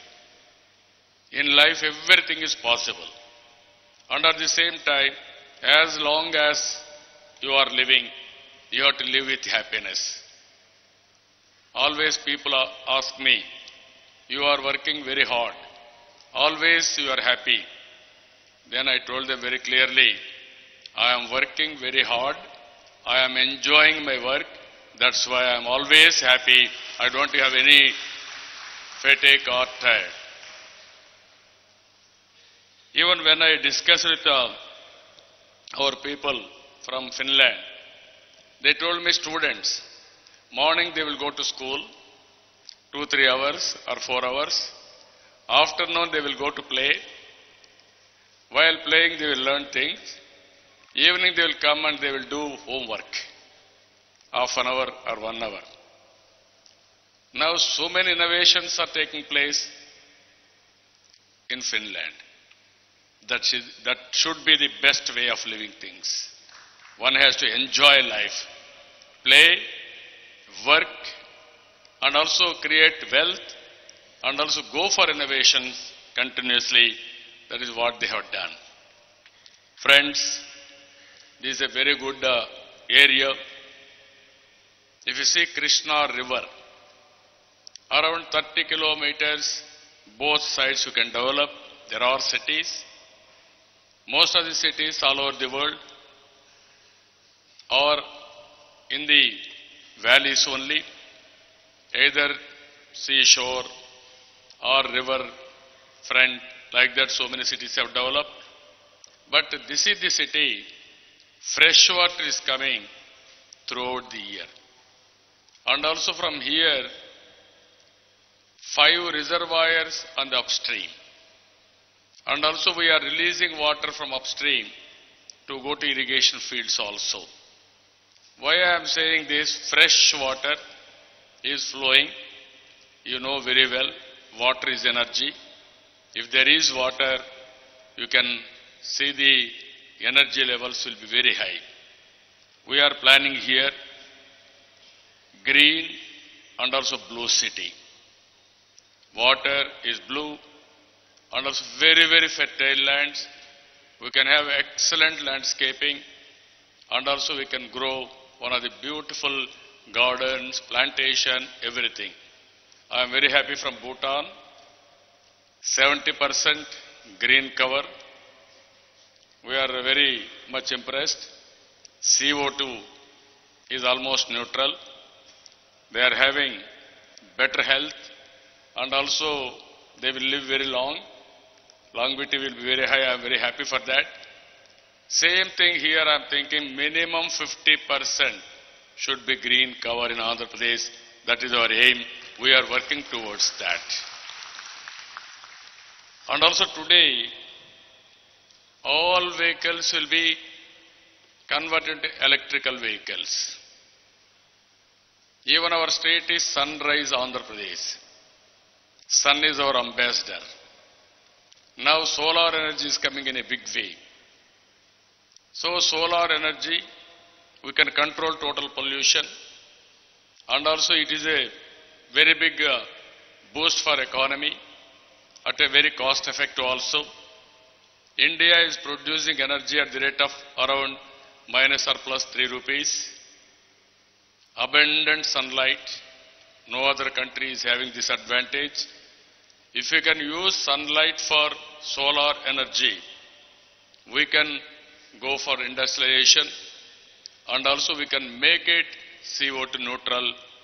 That is our aim. In Amaravati, all vehicles will be electrical vehicles.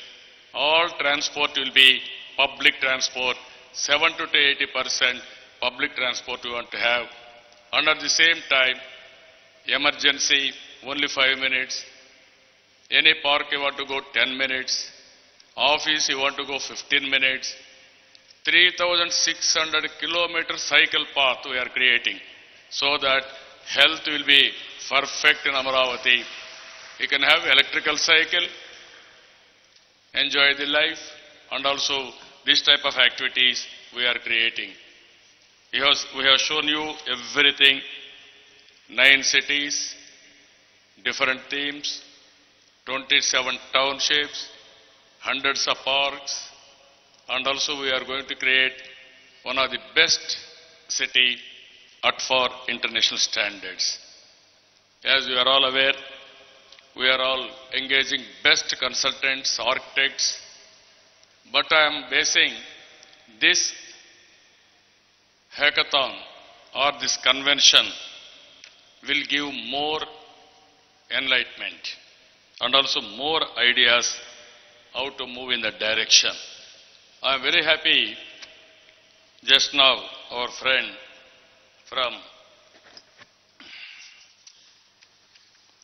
former mayor Mr. Anibal, Medellin, Colombia, how he transferred the city. He was mayor for 2-3 terms.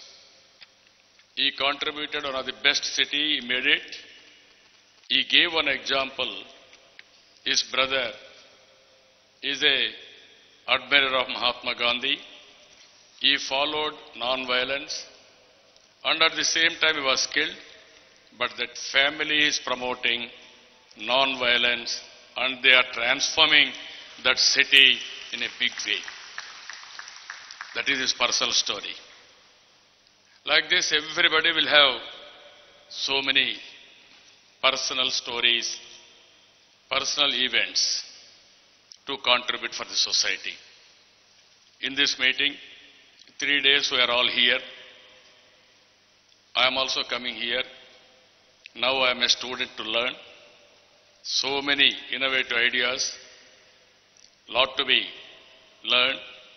At the end of this meeting, what I am expecting, every participant should take 1 or 2 takeaways from this meeting so that it will be beneficial for their territory or for their country.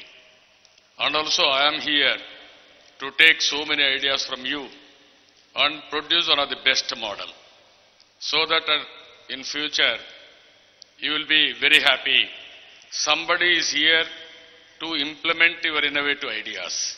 That is what I am going to do. Ultimately, all people are here once in a year. Come, stay here 2-3 days and also enjoy here. Even if you are interested, make second home Amaravati for happiness, for innovations, for creativity, and also for your bright contribution for the global community. Ease of doing business, we are number 1. We are doing that. Now real-time governance I am promoting. Everything we can do real-time. All my government is online. We are having call center. Around 2,000 people are working. All my welfare programs, developmental activities, and also regulatory issues, everything is online. Sometimes we are asking people how they are getting all these things, even there are any failures of technology, or there are better ways to do all these things. We are continuously taking feedback. In governance, I am using drones, surveillance cameras, biometrics, and also cloud. You name anything, big data analytics, everything we are using as of today. Why I am saying all these things? Technologies are available for better governance. And at the same time, if you use all these technologies, it will give you more comfort and also unnecessary going to different offices or meeting people. For future, you are all aware, one smartphone is enough to deal any transaction across the global community. It may be bank, it may be government, it may be hotel, it may be your day-to-day activities, everything, it is going to happen. In that direction we are moving. At the end of the day, again happiness is not only giving through smartphone, and also we must have a real how to feel that happiness, that is very important. In India, you are all aware, family is the big asset for anybody compared to some other countries. If you do everything outside, at the end of the day, if you come home, spend half an hour, 1 hour with family members, have dinner, and discuss and share your views, then go to bed. That will be best life. So with all these things, I am very happy. 3 days we are going to stay here. I am going to have more and more interactions. Now city is shaping. With the development of the city, I wanted to bring happiness concept, every inch of my activity, every inch of our development. This is our commitment. I need your cooperation for building this city, one of the most happiest city in the world. For this, I am thankful to all of you. With this, I am very happy. This area is very dynamic. We are very good hosts also. Delicious food is available. Always you want to be happy. You can have good food also. And also now slowly we are building the capital. So many infrastructure facilities are coming. Every 3 months you will see the change in the city. Not only building one city, we are having other cities, Visakhapatnam and Tirupati, beautiful cities, one of the vibrant economies we are building there. And also every town, every municipality, every village, we wanted to build one of the most beautiful places. We want to provide best infrastructure. That is how we are moving in the direction. Ultimately, Andhra Pradesh state will be the most happiest state. That is our vision. I am confident with all your support, we will achieve this, one of the best objectives. With this, I am thanking all of you. Thank you one and all.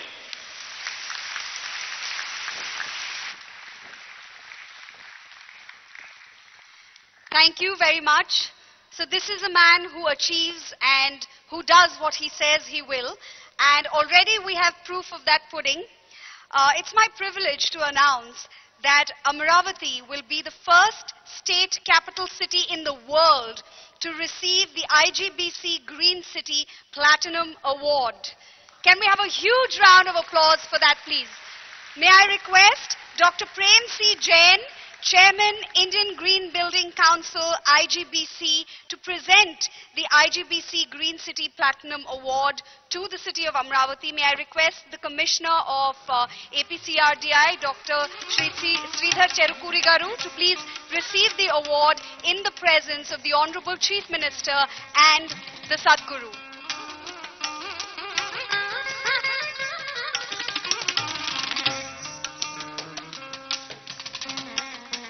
May I request the Sadguru to join the photograph, bless that award so that this city receives many more.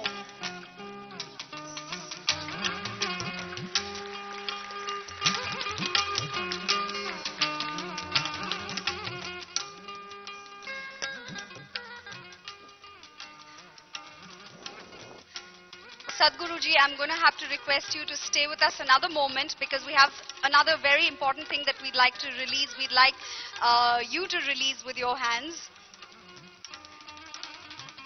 So, the Amaravati Happy City Master Plan is going to be released here today in the presence of the Sadhguru by the Honorable Chief Minister of Andhra Pradesh, in the presence of all of you wonderful people who've joined us here.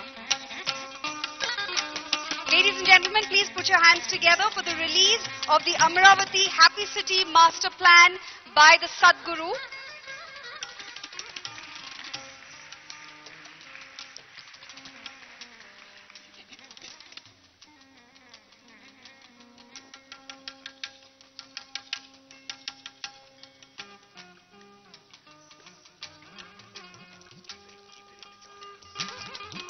Thank you, Dr. Jain. May I request Mr. Guy Perry to please join us for this as well. He represents McKinsey, which is the consulting strategy partner for the Amaravati Happy Cities plan.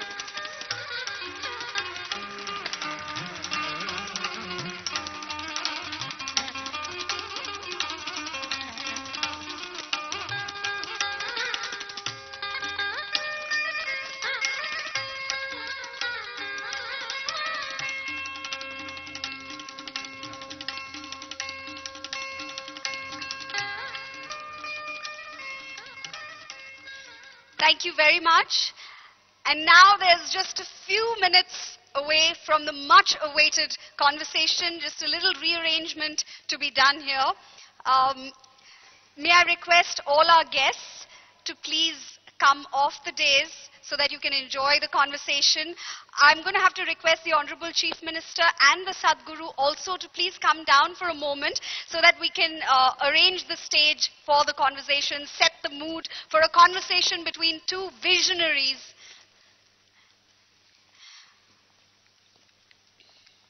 My apologies for the slight inconvenience, but it is for the larger enjoyment of the conversation that's coming up. You know, Amaravati is a city that seems to be repeatedly creating history, because back in the day it was the ancient city of Buddhism. The Mahachaitya, there were lots of Buddhist stupas, very prominent Buddhist stupas and scriptures were found here. And there's another very, very interesting volume, shall I call it, that has come out of Amaravati. Many of you here would have heard of the Gadha Saptasati. It was compiled by a Satavahana king. The Satavahana kings were the first set of kings to rule Andhra Pradesh between 230 BC and 220 BC.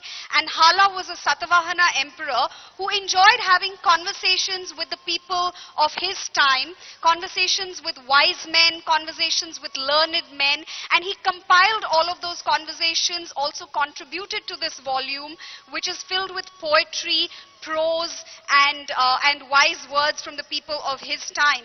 And that Gadha Saptasati has been translated into many European languages as well as Indian languages, and is a book that people refer to for human well-being, for happiness, and many other things when they're looking for wisdom.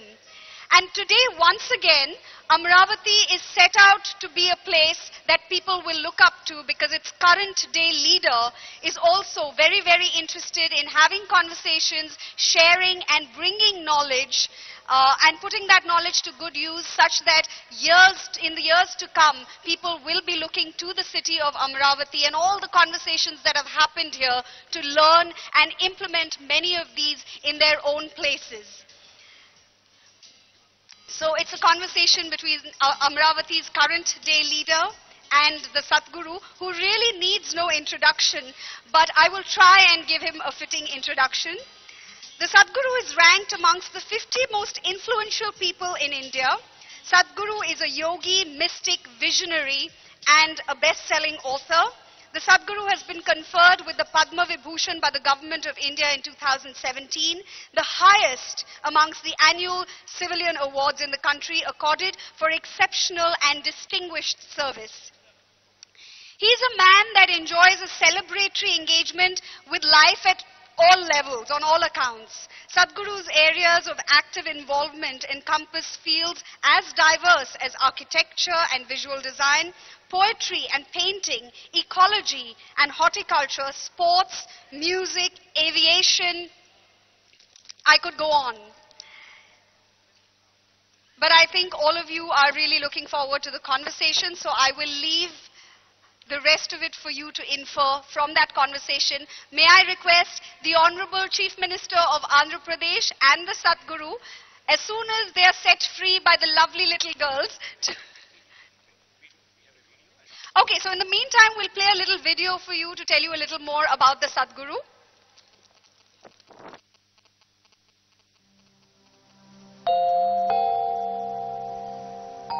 How exactly does one build a sacred space?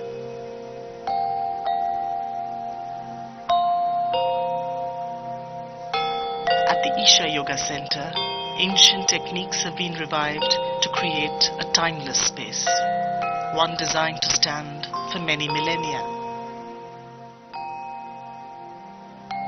The Dhyanalinga is the focal point of the Yoga Center, the first of its kind to be completed in thousands of years.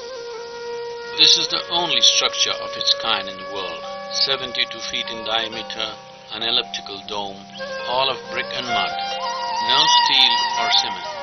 It's held up by gravity. It is simple, but very audacious. All the bricks are trying to fall down at the same time, and they never can.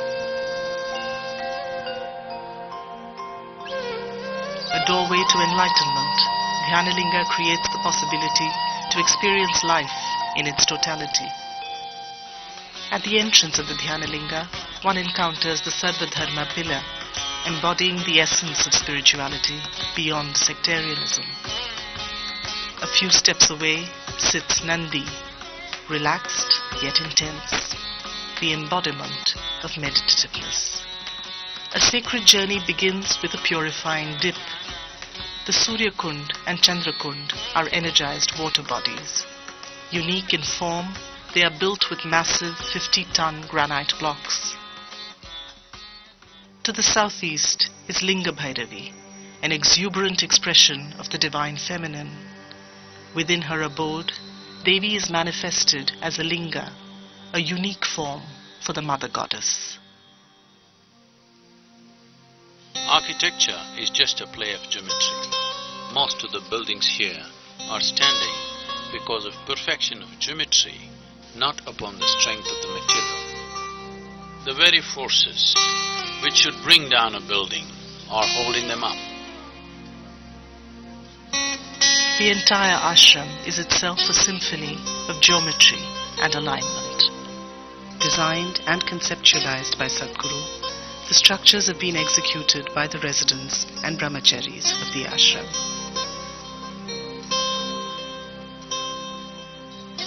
Spanda Hall is a 64,000 square foot program venue. The design reflects the essence of yoga as a technology for inner engineering. The Adi Yogi Alayam is an 82,000 square foot hall without columns, designed to offer classical yoga in its purest form. The space is tuned to align the geometry of the human system to the cosmic geometry. The Alayam also hosts special cultural events.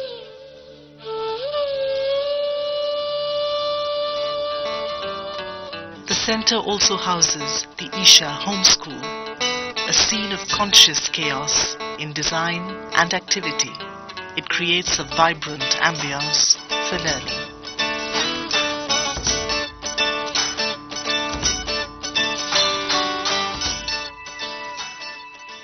The Isha aesthetic manifests on the other side of the globe too. Mahima, a 39,000 square foot meditation hall, is the first of its kind in the West.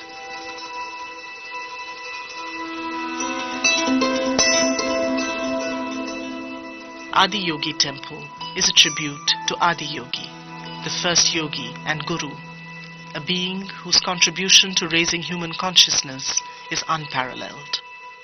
Dominating the 30,000 square foot space is a 21-foot likeness of Adi Yogi. Designed, constructed and transported from India, it is only the first of many. This glorious face, we want this glorious face to become an inspiration to the world, to seek the highest. In India, work is already on to create 4 112-foot versions. Weighing 800 tons, they will stand at each corner of the subcontinent. There is no need for you to innovate anything. If you just have enough observation and perception for all the fantastic design that is everywhere, in every leaf, every flower, if you just simply imitate what's in nature, it'll be too phenomenal. People will think you're a genius, but you're a copycat. That's all it takes.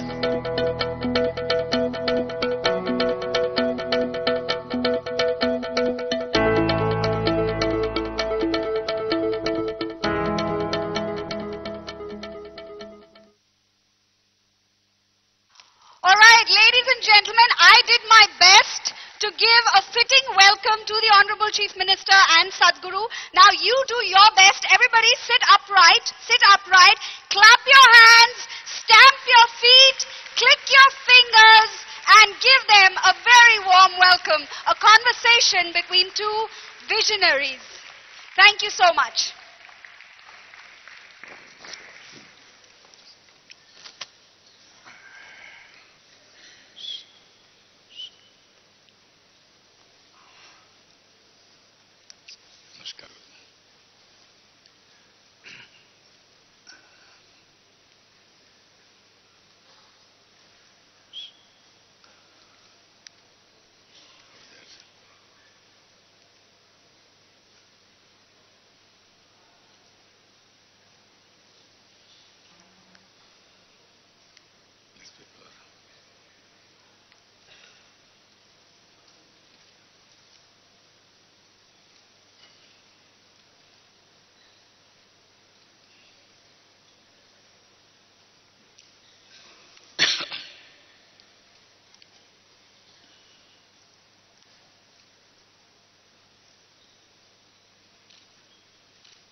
We'll start. Guruji, we are very happy. You are an institution for happiness.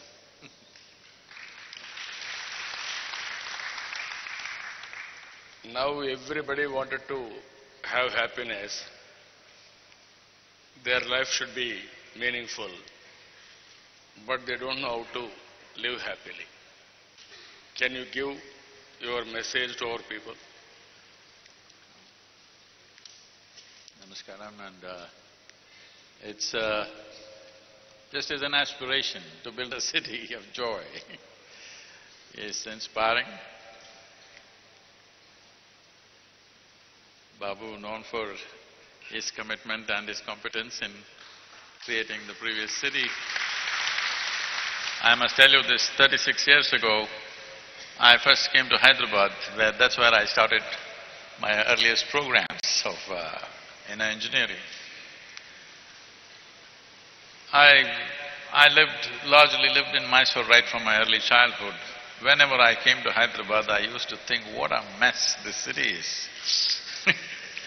But I came back after about 25 years later, and I found it had become one of the, more beautiful cities in the country. So thanks to his commitment and what he did there. So when it comes to creating living spaces, well, as we all know, after all, happiness or joy is something that happens within a human being. Whether it is a flowering plant that has to grow, or a tree, or an animal, or a human being, it needs a conducive atmosphere for it to flower. Well, many speakers, delegates have been in many ways saying about what are the conducive atmospheres. Well, ease of living, definitely. That day-to-day living is not complicated. Well, transportation, communication, all these things, you are all the experts, it's not for me to speak about that. But fundamentally, human experience is generated from within. To determine what kind of experience I should be right now is our prerogative. But for most human beings, unfortunately, surroundings determine what is their experience of life. All human experience comes from within us, in the sense, even right now, as you sit there, you believe and you think that you're seeing me here, but actually what's happening is the light is falling upon me, reflecting, going through your lenses, inverted image in the retina, you know the whole story. Actually, you know me only the way I'm being projected in your mind right now. What you see is within you, what you hear is within you. The world is happening within you only the way you have kept yourself. So I will not go into the elaboration of this. There are two things we can address today. For a human being to be happy or joyful, there are two fundamentals, chemistry and geometry. When we say chemistry, today we know medical science is recognizing this very much. All human experience has a chemical basis to it.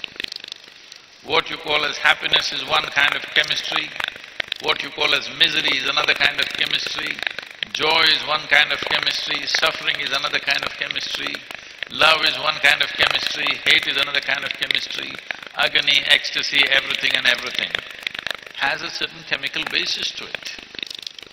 Or in other words, who you are is a chemical soup, a very complex chemical soup. The question is only, are you a great soup or a lousy soup? That determines whether right now if you sit here, this is a fantastic experience or this is a miserable experience. So how to create a chemistry of our own? Well, we are the only species on the planet who is being referred to as human being. We did not say tiger being, elephant being, grasshopper being. Only for this one we said human being, because this one is supposed to know how to be. That means we are the masters of our experience.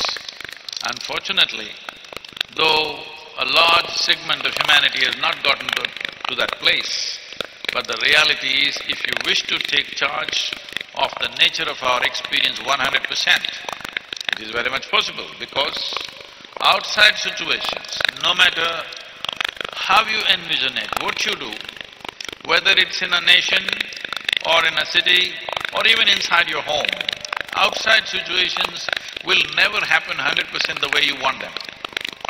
Hello? Even if you're just two people in the house, does everything happen 100% the way you want it?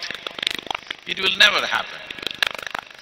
But the inside situations can happen 100% the way we want it, and that's how they're supposed to happen.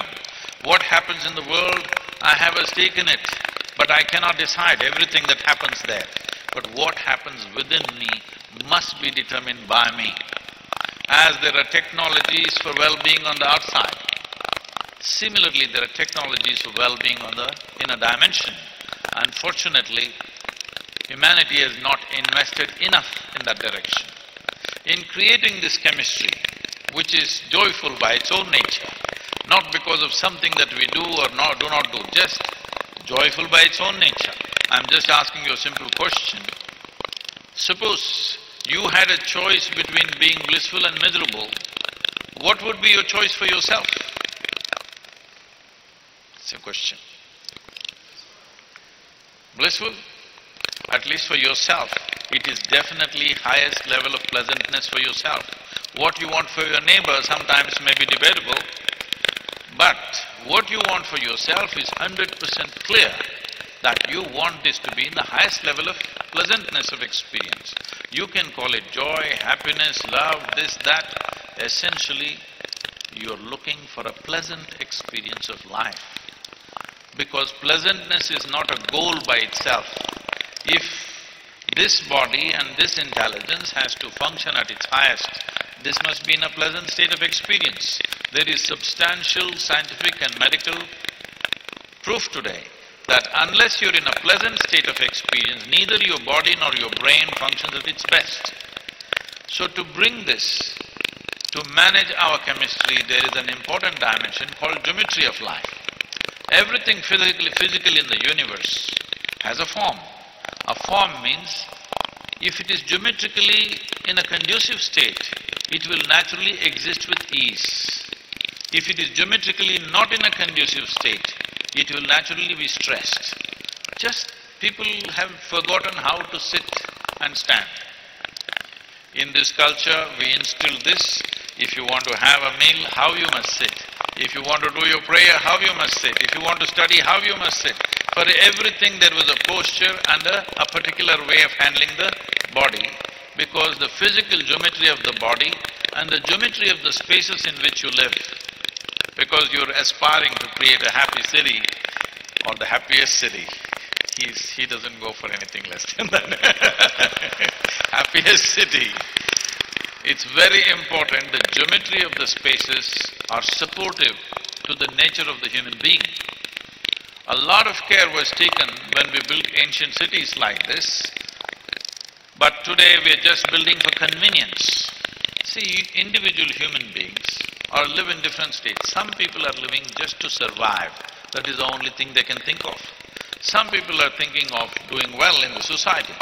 Some people are looking at the highest possible experience they can have in their life. They understand it's a limited amount of time. Unless you make this truly wonderful, in the end, there is nothing. Those who understand the nature of our life as being mortal, that we are here only for a short space of time, the only thing that we have is the profoundness of our experience. Those who understand are aspiring for the highest possible experience of life. Similarly, cities or structures are built, some are just purely utilitarian, some are for aesthetics, some are for creating a certain ambience of experience. All these dimensions are there. A city should take these into considerations because people will not be fulfilled just by survival, just by economic activity. You will see in business districts, I was just some time ago, recently, I was just driving through a business district of Washington, D.C. All young people, well-dressed people, obviously they're earning a good living. If you look at their clothing, the way they are and the place where they are. But this is their lunchtime, they've all come out. They're standing on the streets where there are a lot of things being sold. Everybody is eating these big burgers, or whatever you call them, where you need a mouth space like a hippopotamus. You know, like this, like that, they're biting, standing and eating. I just stopped at a traffic light, I was just looking at them. What is the fate of a human being that today you have to eat like this?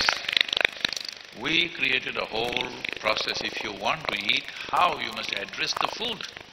Because the very body that you carry is the food that you eat. If you don't treat the food properly, you think the food will treat you well?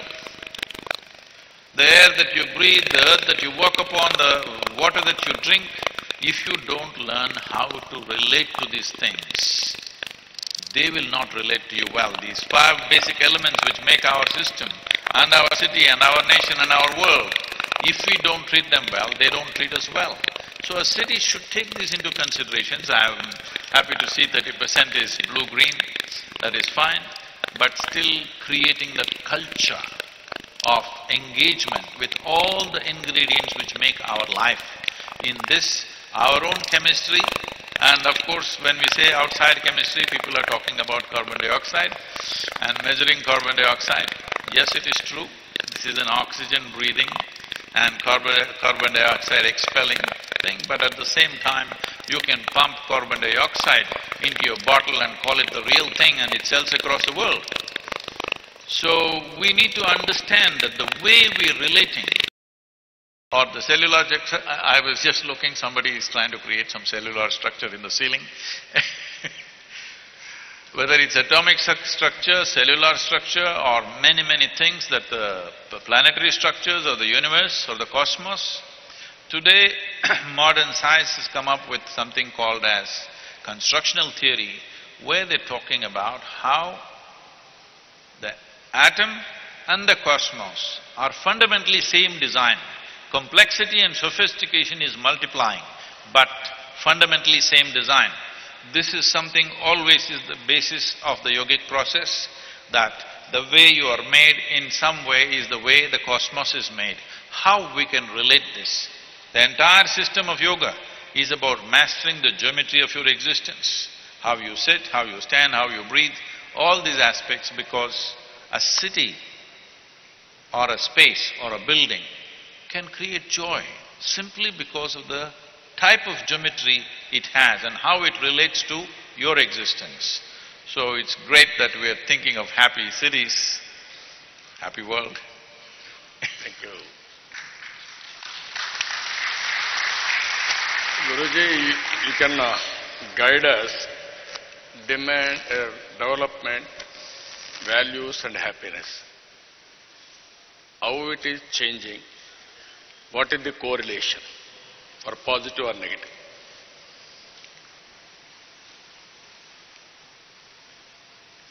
So when we say development, we're talking about making human life better. Development need not necessarily mean… you know this very well, 25 years ago or 30–40 years ago, in this country, money means we talked about a lakpati. That means somebody who has 1 lakh rupees is a big man. Then 10–20 years ago, we started talking about crorepati. One who has 100 lakhs is a big man. Today, if you talk anything less than 100 or 1,000 crores, you're no good.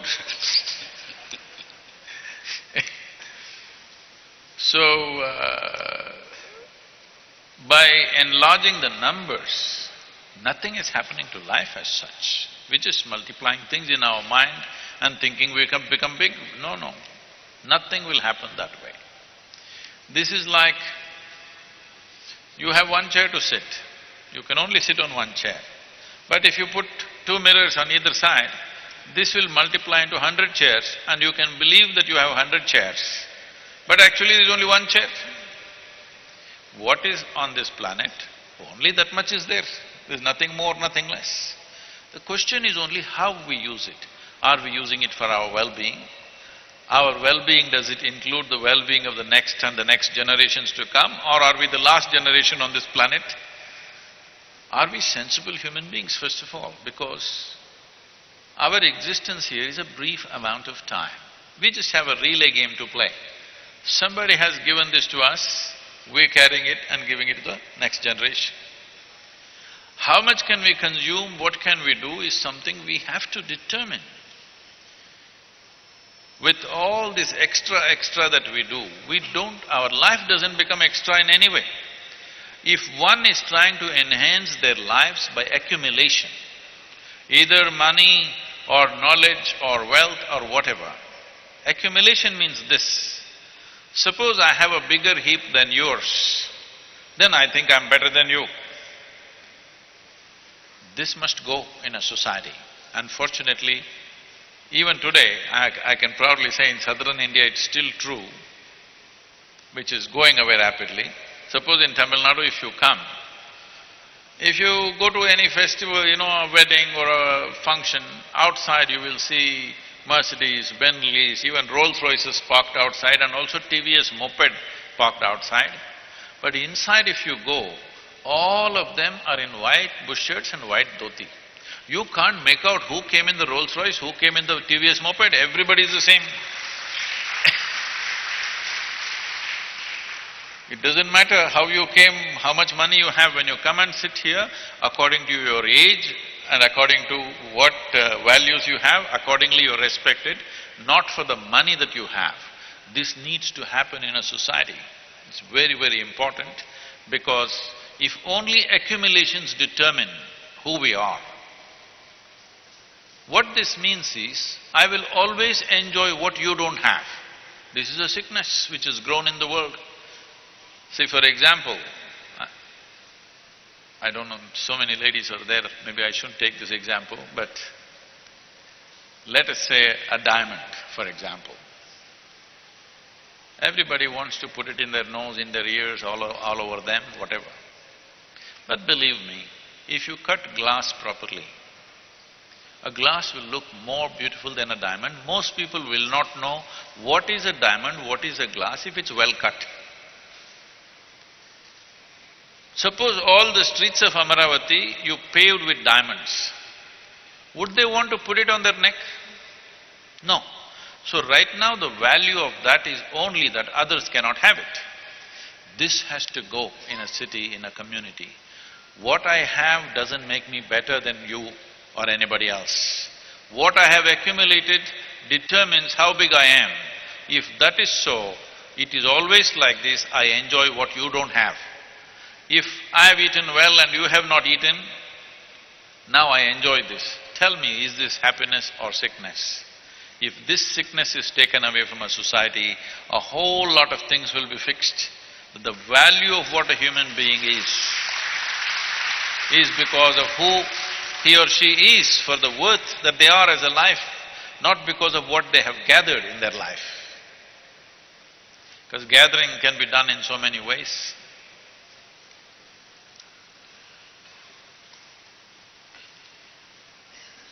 And in an Indian city,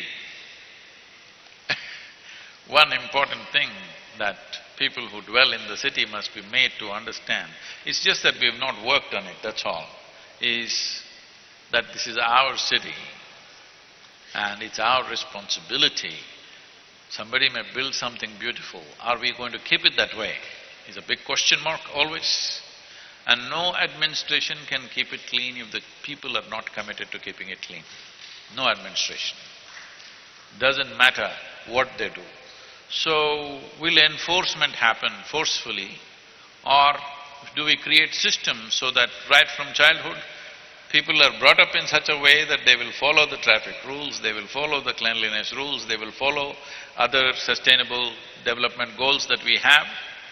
These things must be done. One big challenge for a city, an ideal city that we are trying to build will be the influx of population. Once you build a beautiful place, the influx of population that'll happen from rural areas. Simultaneously, urbanizing rural India is very, very important. If you do not urbanize rural India, urban centers in India will not succeed because the influx of people will be so heavy.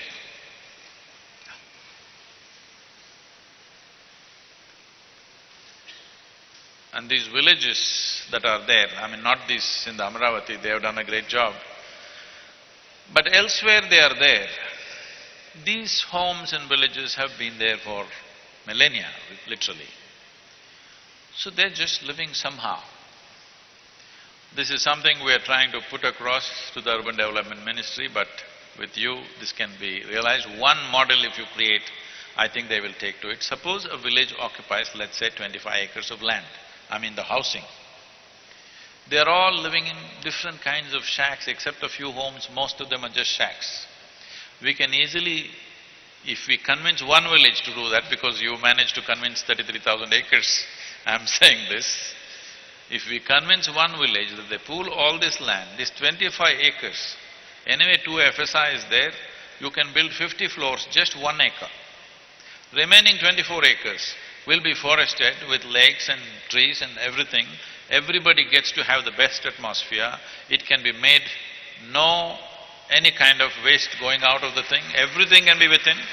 And in this building, they live there, they work there, their school is there, their market is there, everything is there. That is, on a daily basis, nobody needs to go anywhere. Only if they want to go out for entertainment, they can go. Daily for work, everything can be done right there in one building. Especially technology companies, some of them may be here, they should attempt this, because technology companies are ones who can easily do this, that working space, living space, study space, everything is in one building. Rest is… people can live in. See, for those of you who come from outside the country, you may not understand what I'm saying, because in this country, very, very few percentage of population, very few people enjoy the greenery and well-being of being in nature, because everything has been ripped out because of the population pressures that we have. Everything, the entire country is agricultural land. Everything has been ripped off because we have to grow food for 1.3 billion people. At least where they live, there… when I was growing up, there were so many trees in every village, not a single tree left. Even that meeting tree, it's called a meeting tree, where people used to meet under a banyan tree, every village used to have. Please go to villages and see, those trees are just gone. Everything has been taken down. So to once again, if people have to live well, one fundamental thing at that level is, one thing is they must be in shade because the temperatures are very high. They must be in shade. Being in harsh sunlight, asking them to be joyful is not going to work. Another thing is, from what I see in Tamil Nadu villages, just to see a movie, they are going to city and never coming back. Sports complexes, theatre complexes and shopping complexes, whatever scale that is needed for a village has to be created, because this is driving the migration big time, because the youth don't want to stay there, because there is no theatre, there is no sport, there is no any other kind of entertainment. These must happen in the village quickly. Otherwise, if you create great cities, you'll have stragglers all over the streets. You cannot control that population. That's a democratic country, you can't forcefully throw people out. Nowadays, Guruji, in villages also all urban infrastructure is coming slowly. In Andhra Pradesh, if you see, every home I am connecting 15 Mbps fiber bandwidth, so that all 500 channels you can get. You can have video conference, you can have internet, you can have telephone, everything is coming now. And also if you can go Every village we are laying cement roads with proper drainage and also proper street lights. But at the end of the day, economic activity is very important. That is missing as on today. If you can create an economic activity, then that is the best place to live. It is in the hands of industry that if the government provides the necessary infrastructure in the villages, to take variety of production centers into the villages, this can easily be done for at least a large number of industries can do that. Certain industries may not be able to do it, they need mega complexes, but many industries can do this, that production can be in the village or at least parts can happen there, assembly can happen elsewhere. These kind of possibilities are very much there. Exploring that is very important. Without economic activity, there is no way anything is going to succeed. And economic activity means we must understand, business means both the parties benefit, that's all the deal is. Whether it's a marketplace or marriage, it's very important both the parties benefit. Only then it's sustainable. If only when one is benefiting, government goes on building and people go on benefiting, that's not going to work. It must be a two-way process. There must be revenue out of it, only then it is sustainable. Now, having said that, coming to the people, because essentially happiness is a human experience. It is also very important. See, it is like this. I just came from United States this morning. I was in a conference there and we were looking at this aspect. Some statistics like this. In 1870s, in the US population of that day, 80% of the people would not have dentures by the time they are 40 years of age. Some, at least a part of it would be gone. And in 1870, 93% of the US population was illiterate. But today, everybody knows how to read and write, and of course, people have their teeth intact even if they're 80, 90. How does this happen? Well, somebody built the schoolrooms, somebody developed the teachers. Without human infrastructure and the necessary infrastructure for a specific activity, that activity will not take off. So, this was a nation where we built a whole lot of infrastructure for the inner well-being of the human being for a long time. But now we have forgotten that completely. We are thinking of schools, hospitals, colleges, yes, all this is needed. But it's also important that we build spaces in every city where it is focused towards the inner development of the human being in a scientific manner, not through religion or philosophy, but as there is a science and technology for external well-being, there is a science and technology for inner well-being. This needs to be delivered. It is subtle because it's a subjective process, but it can be done. One simple way of doing this is creating an energetic space which offers variety of things in terms of art, music, communication, even technology, everything on one place where people can come and interact and make use of that space in a big way. Above all, to have very powerful energy spaces. These things have been taken out of our civilization now. If we look back on the history of this country, even Andhra Pradesh, Tamil Nadu, entire southern India, in north it's been removed because of invasions that happened. First when we want to build a city, in those days, they first built an energy center. Then around that things arrange itself. Today they've been called as temples. Today it is being recognized as a religious place, but when they started, they were energetic places. For example, you have your Sri Shailam. These were built for 5 elements in nature. 4 of them are in Tamil Nadu, 1 is in Andhra Pradesh. But this is for the well-being of the whole region, that 5 elements were enshrined. These are not temples of worship. These are not temples of belief. These are temples where you can go something with yourself. You have an issue, 72% of this body is water. If this is not functioning well, you go to the water temple and do what you have to do with your body. Similarly, for air, for earth, for fire and space, there are different temples. Accordingly, people went and made use of that.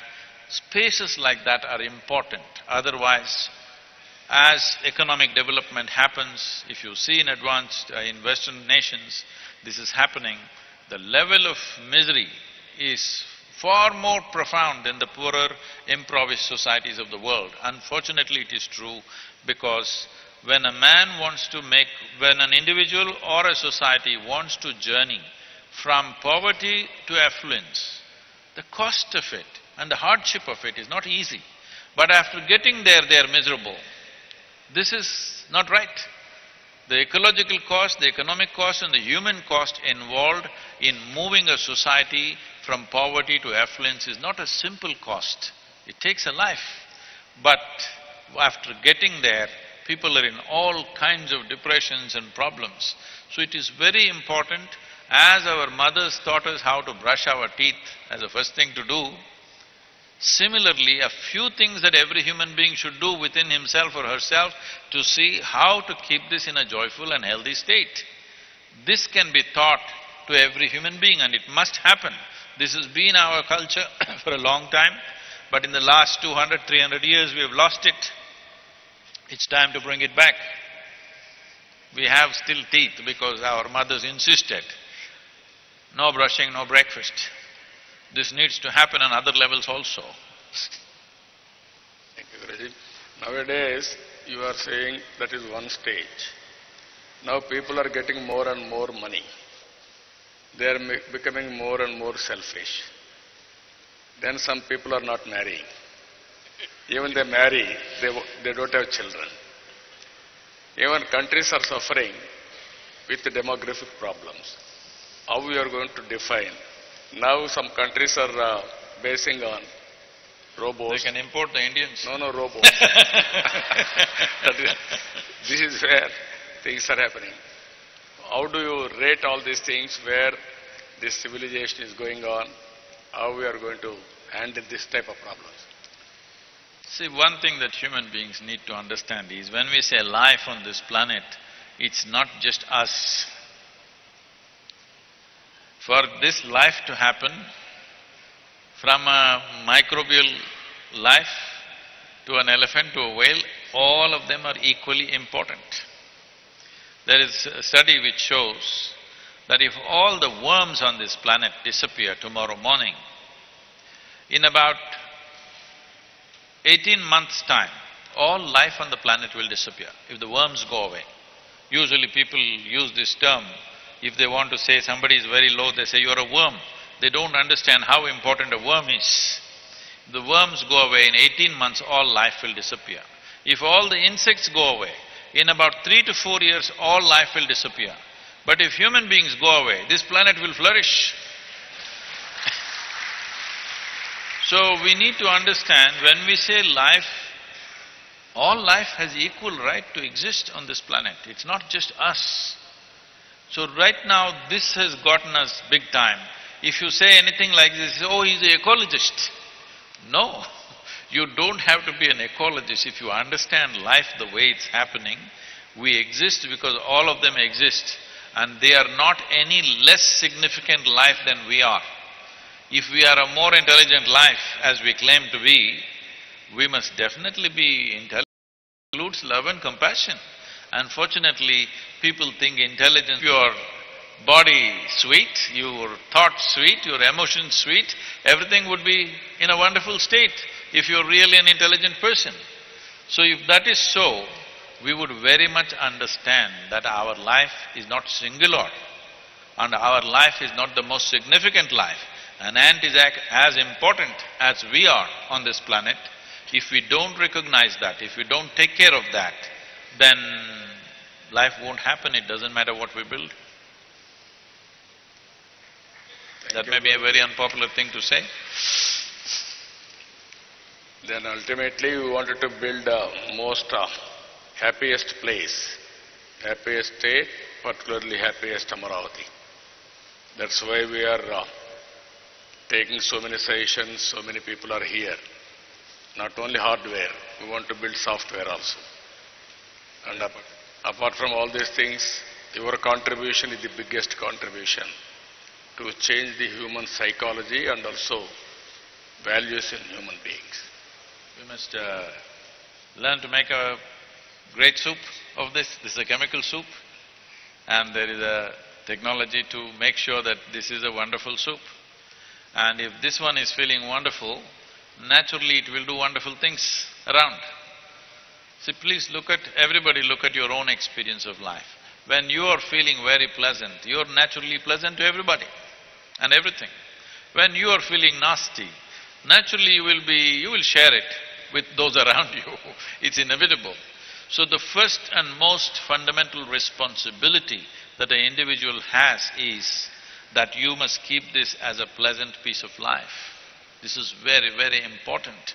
All other things are secondary, because when this is feeling pleasant, it will naturally do pleasant things all around. So this is what happiness means. You're talking about pleasantness of experience. We can put it this way.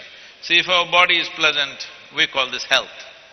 If it becomes very pleasant, we call it pleasure. If our mind is pleasant, we call this peace. If it becomes very pleasant, we call it joy. If our emotions are pleasant, we call this love. If it becomes very pleasant, we call it compassion. If our very life energies become pleasant, we call this blissfulness. If it becomes very pleasant, we call it ecstasy. If our surroundings become pleasant, we call this success. So the city is our surrounding, that is our success. But body being pleasant, mind being pleasant, emotions being pleasant, and our very life energies being pleasant is very, very important.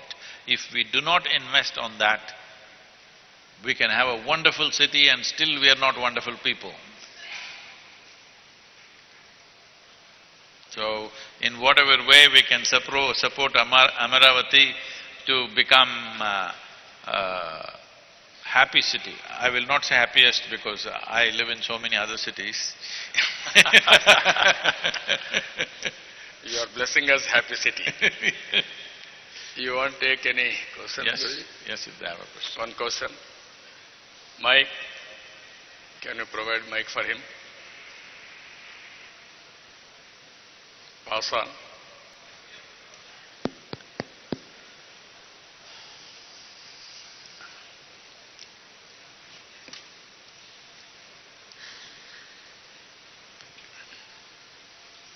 Your name and you can ask us. Sir, my name is Kumar Raja, editor, Telugu Desam Praja TV editor. I am very happy, sir. Now you are very happy, so very happy. No question. Before you, that means the peace, world peace soldiers, both of you, in front of you, I am speaking, I am very happy, sir. Out of my 35 years in journalism, today is my great privilege to speak with you, sir. And this is a milestone of my life. An important question to Swamiji, sir, with your kind permission of our great CM, sir. What is the secret of our CM, sir's happy, happy, happy life? That means, at the time of our bifurcation of our state, we are in very great crisis. Since 3.5 to 4 years, our CM sir work hard at least 20 to 22 hours per day. And he visited around 30 times Delhi, that is central government. Though he is always thinking, our great CM sir, always thinking about the development of our Andhra Pradesh and happiness of the people. So how it is possible, his happiness and his smartness? That is my question, sir. What is the last part? How he is always happy. Oh. Though he is in crucial and hurdles with the several problems, and he is always thinking about the development of the state and happiness of the people of Andhra Pradesh. What is the secret of his happiness? Let me tell you, for any human being, it's a choice right now for you whether to be happy or unhappy. It's really a choice. People think if they're unhappy, they will get something. There is substantial medical evidence to show you that your body and brains work at its best only when you're in a pleasant state. Now, success in the world is essentially how well you can harness your body, your brains and the surrounding situations. So, happiness is not a result or an ultimate goal. Happiness is the basic requirement.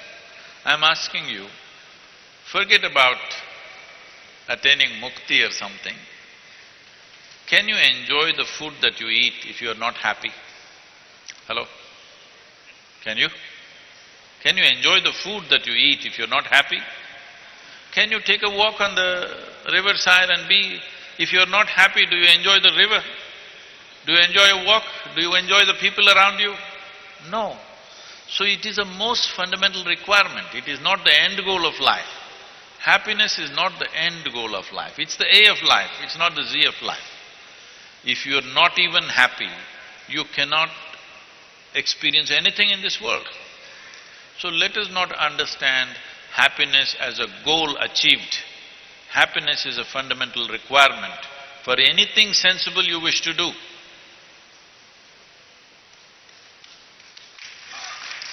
Then, anybody want to ask any question? Sir. Only one or two? Okay, you complete. My respects to Honorable CM and Sadhguru Pranam. I have a small question which is having small two parts. I've seen people copying answers, but I never seen people copying questions. Louder. Sir, how much happiness is happiness? Is my one question. And I am happy on certain counts and unhappy on certain counts. Is there any way to be holistically happy?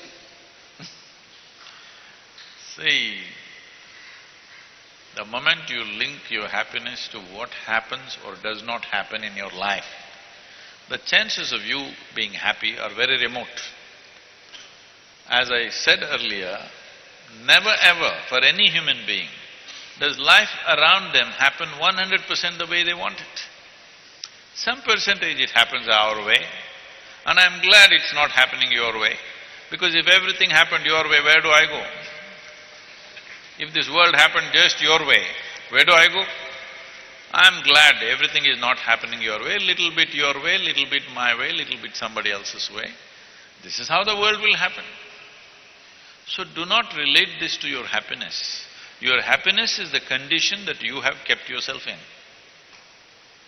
Now, is it important that we're going through this again and again?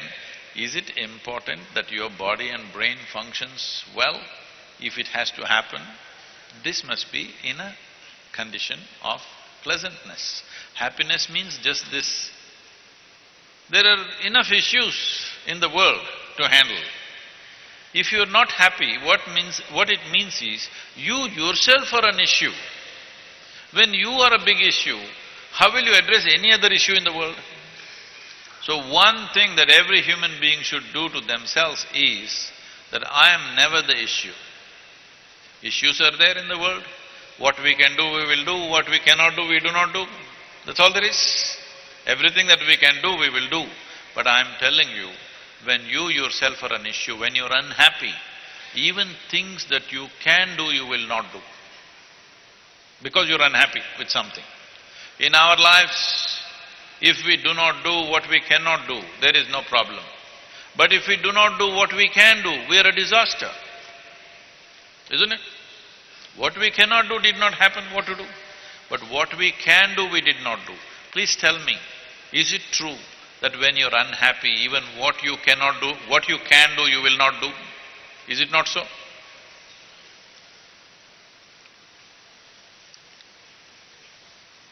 Guruji, one thing, majority are happy. That means something is going on well. In spite of that, one or two unhappy. If majority are not happy, something is going wrong. It is not my mistake. See, it is somebody's mistake, then everybody is unhappy. How can you correlate that? see, we must look at it this way. For each individual, how much of our misery is coming from outside? When was the last time that somebody poked you with a dagger? No, maybe they're poking you with pins here and there sometimes. Nobody's poking you with the daggers. I'm saying, what is the misery that's coming from outside is very minuscule. Rest is all on self-help. You can sit in one place and go through an enormous misery all by yourself. So, what it essentially means is, your intelligence is not working for you, it is working against you. You can give it so many reasons, so many descriptions and definitions. You can call this stress, anxiety, depression, madness, misery, whatever. Essentially, your intelligence has turned against you, that's all that's happened.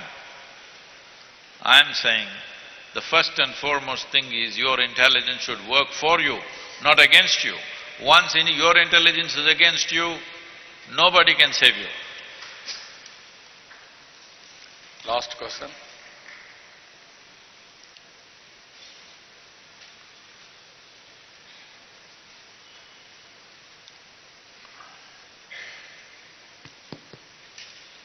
Sadhguruji, you said that a very important component of human happiness is the nature of relationship between human beings and the ecology around them. Cities, however, by definition, have been heavily built structures. They're predominantly concrete, glass, cement. For all the cities and people from cities gathered here, what is your advice for how they can bring back nature into their own plans, and how can residents re-establish that very foundational link between themselves and the ecology? I would like to correct that a bit in the sense, I want to take this word ecology out of people's vocabulary. We need to understand, the air that we breathe, the water that we drink, the soil that we walk upon is our life. It's not ecology, it's not some abstract thing. This is our life. The very body that you carry is just that, isn't it? So, when we build cities, naturally, initially we build in a certain way, but after some time, the commercial pressures will come in and we will start occupying every other extra space that is there. One thing is, we need proper laws so that there is no ambiguity as to where to build, where not to build, how much to build. This must be fixed. I know this, lot of people will say negative things about this, but what I see is, for a population of our kind, 1.3 or little more than that right now, we have to grow vertically, there is no other way. If we grow horizontally, we'll occupy too much space. If we go like this, building housing for this 1.3 billion people and their growing population, you will see entire land will be occupied with homes. We have to go vertical. That's what I said. We are projecting this is a project that I have made. This is a one building city. We are calling this a city because 8 to 10,000 people live there, work there, shop there, school there, everything there. But the remaining space is open spaces with lots of trees, water bodies and everything, and completely contained within itself. No electrical connections from outside, no sewage lines running out, everything within itself it can handle. But we have to grow tall.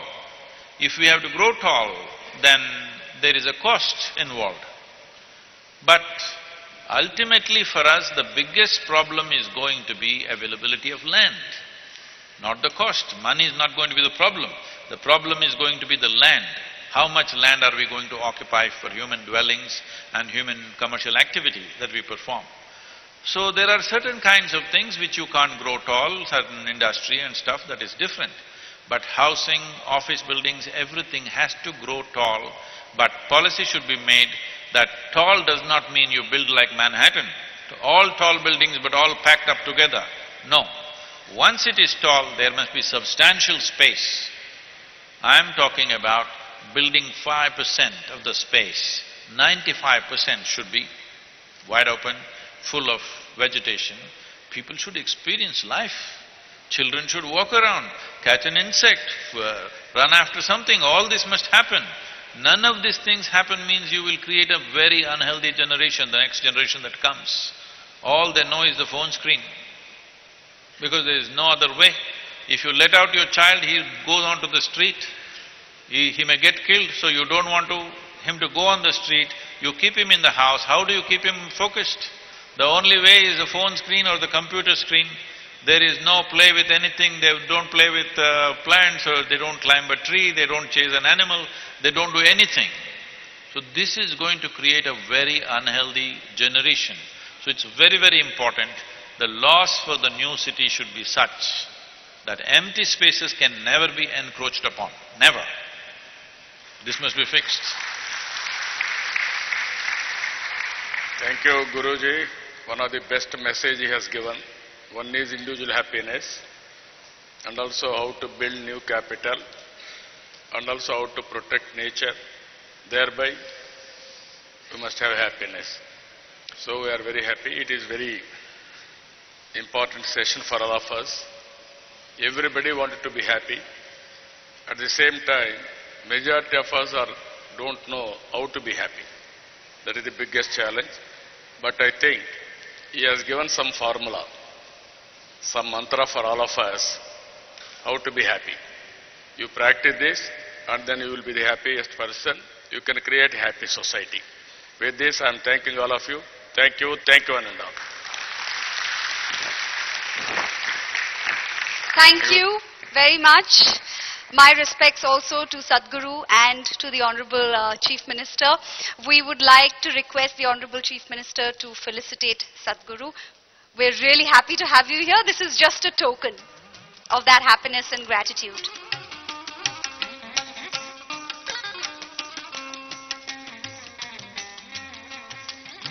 Are all of you happy with the conversation?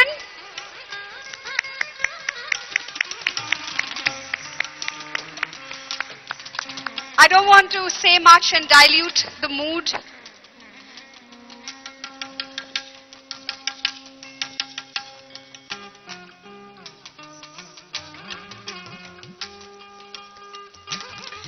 Thank you very much. Ladies and gentlemen, lunch is served. Our organizers, our volunteers will guide you to the lunch hall. We request all of you to be seated before 3 p.m. At 3 p.m., the next set of activities will take place. There will be the scheduled panel discussions, etc. We request all of you to please be seated by 3 p.m.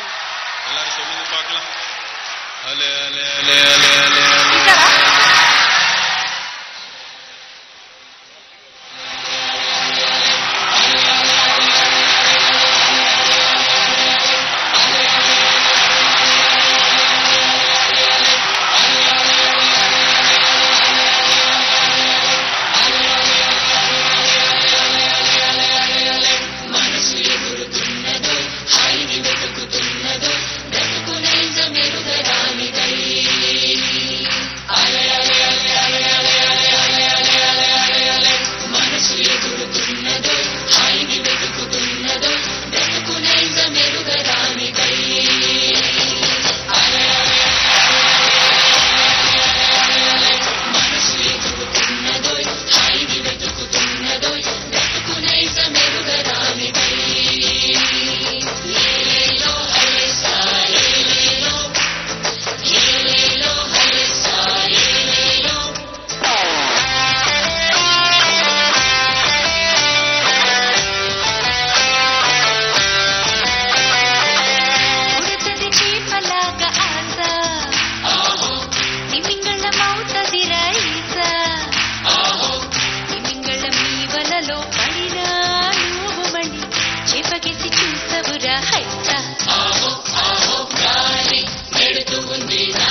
Madhura ఆశలు మొత్తం మనసుకి పై పైనేగా గుండెలోన ఆనంద తాండవమేగా పరివేసిందంటే ఆనందం నీరే పరలన్నీ ఆనందపు కలలై పొంగే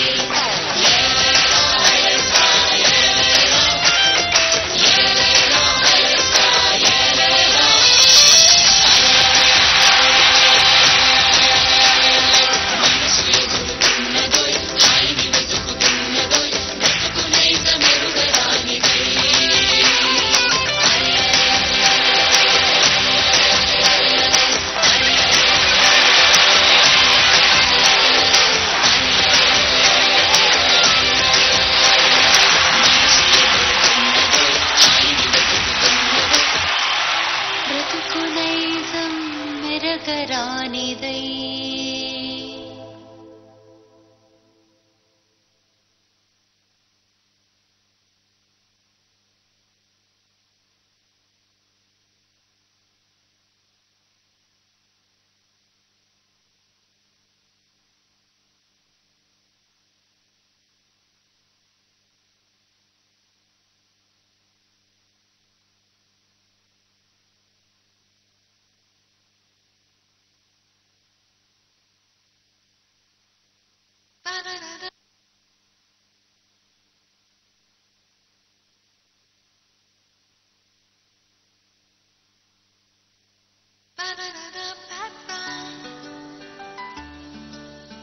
Happiness is an experience aspired by every human being.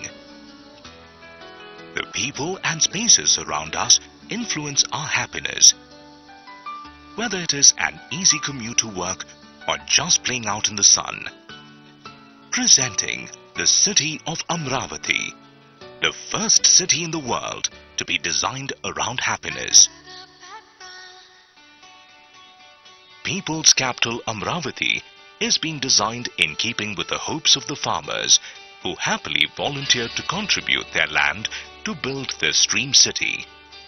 Inspired by the people's aspirations, the government of Andhra Pradesh with Capital Region Development Authority under the visionary and able leadership of the Honorable Chief Minister Shri Chandrababu Naidu has embarked on a mission to build one of the top 3 happy cities and best-in-class global cities encompassing highest standards of livability and infrastructure with a thriving economic environment.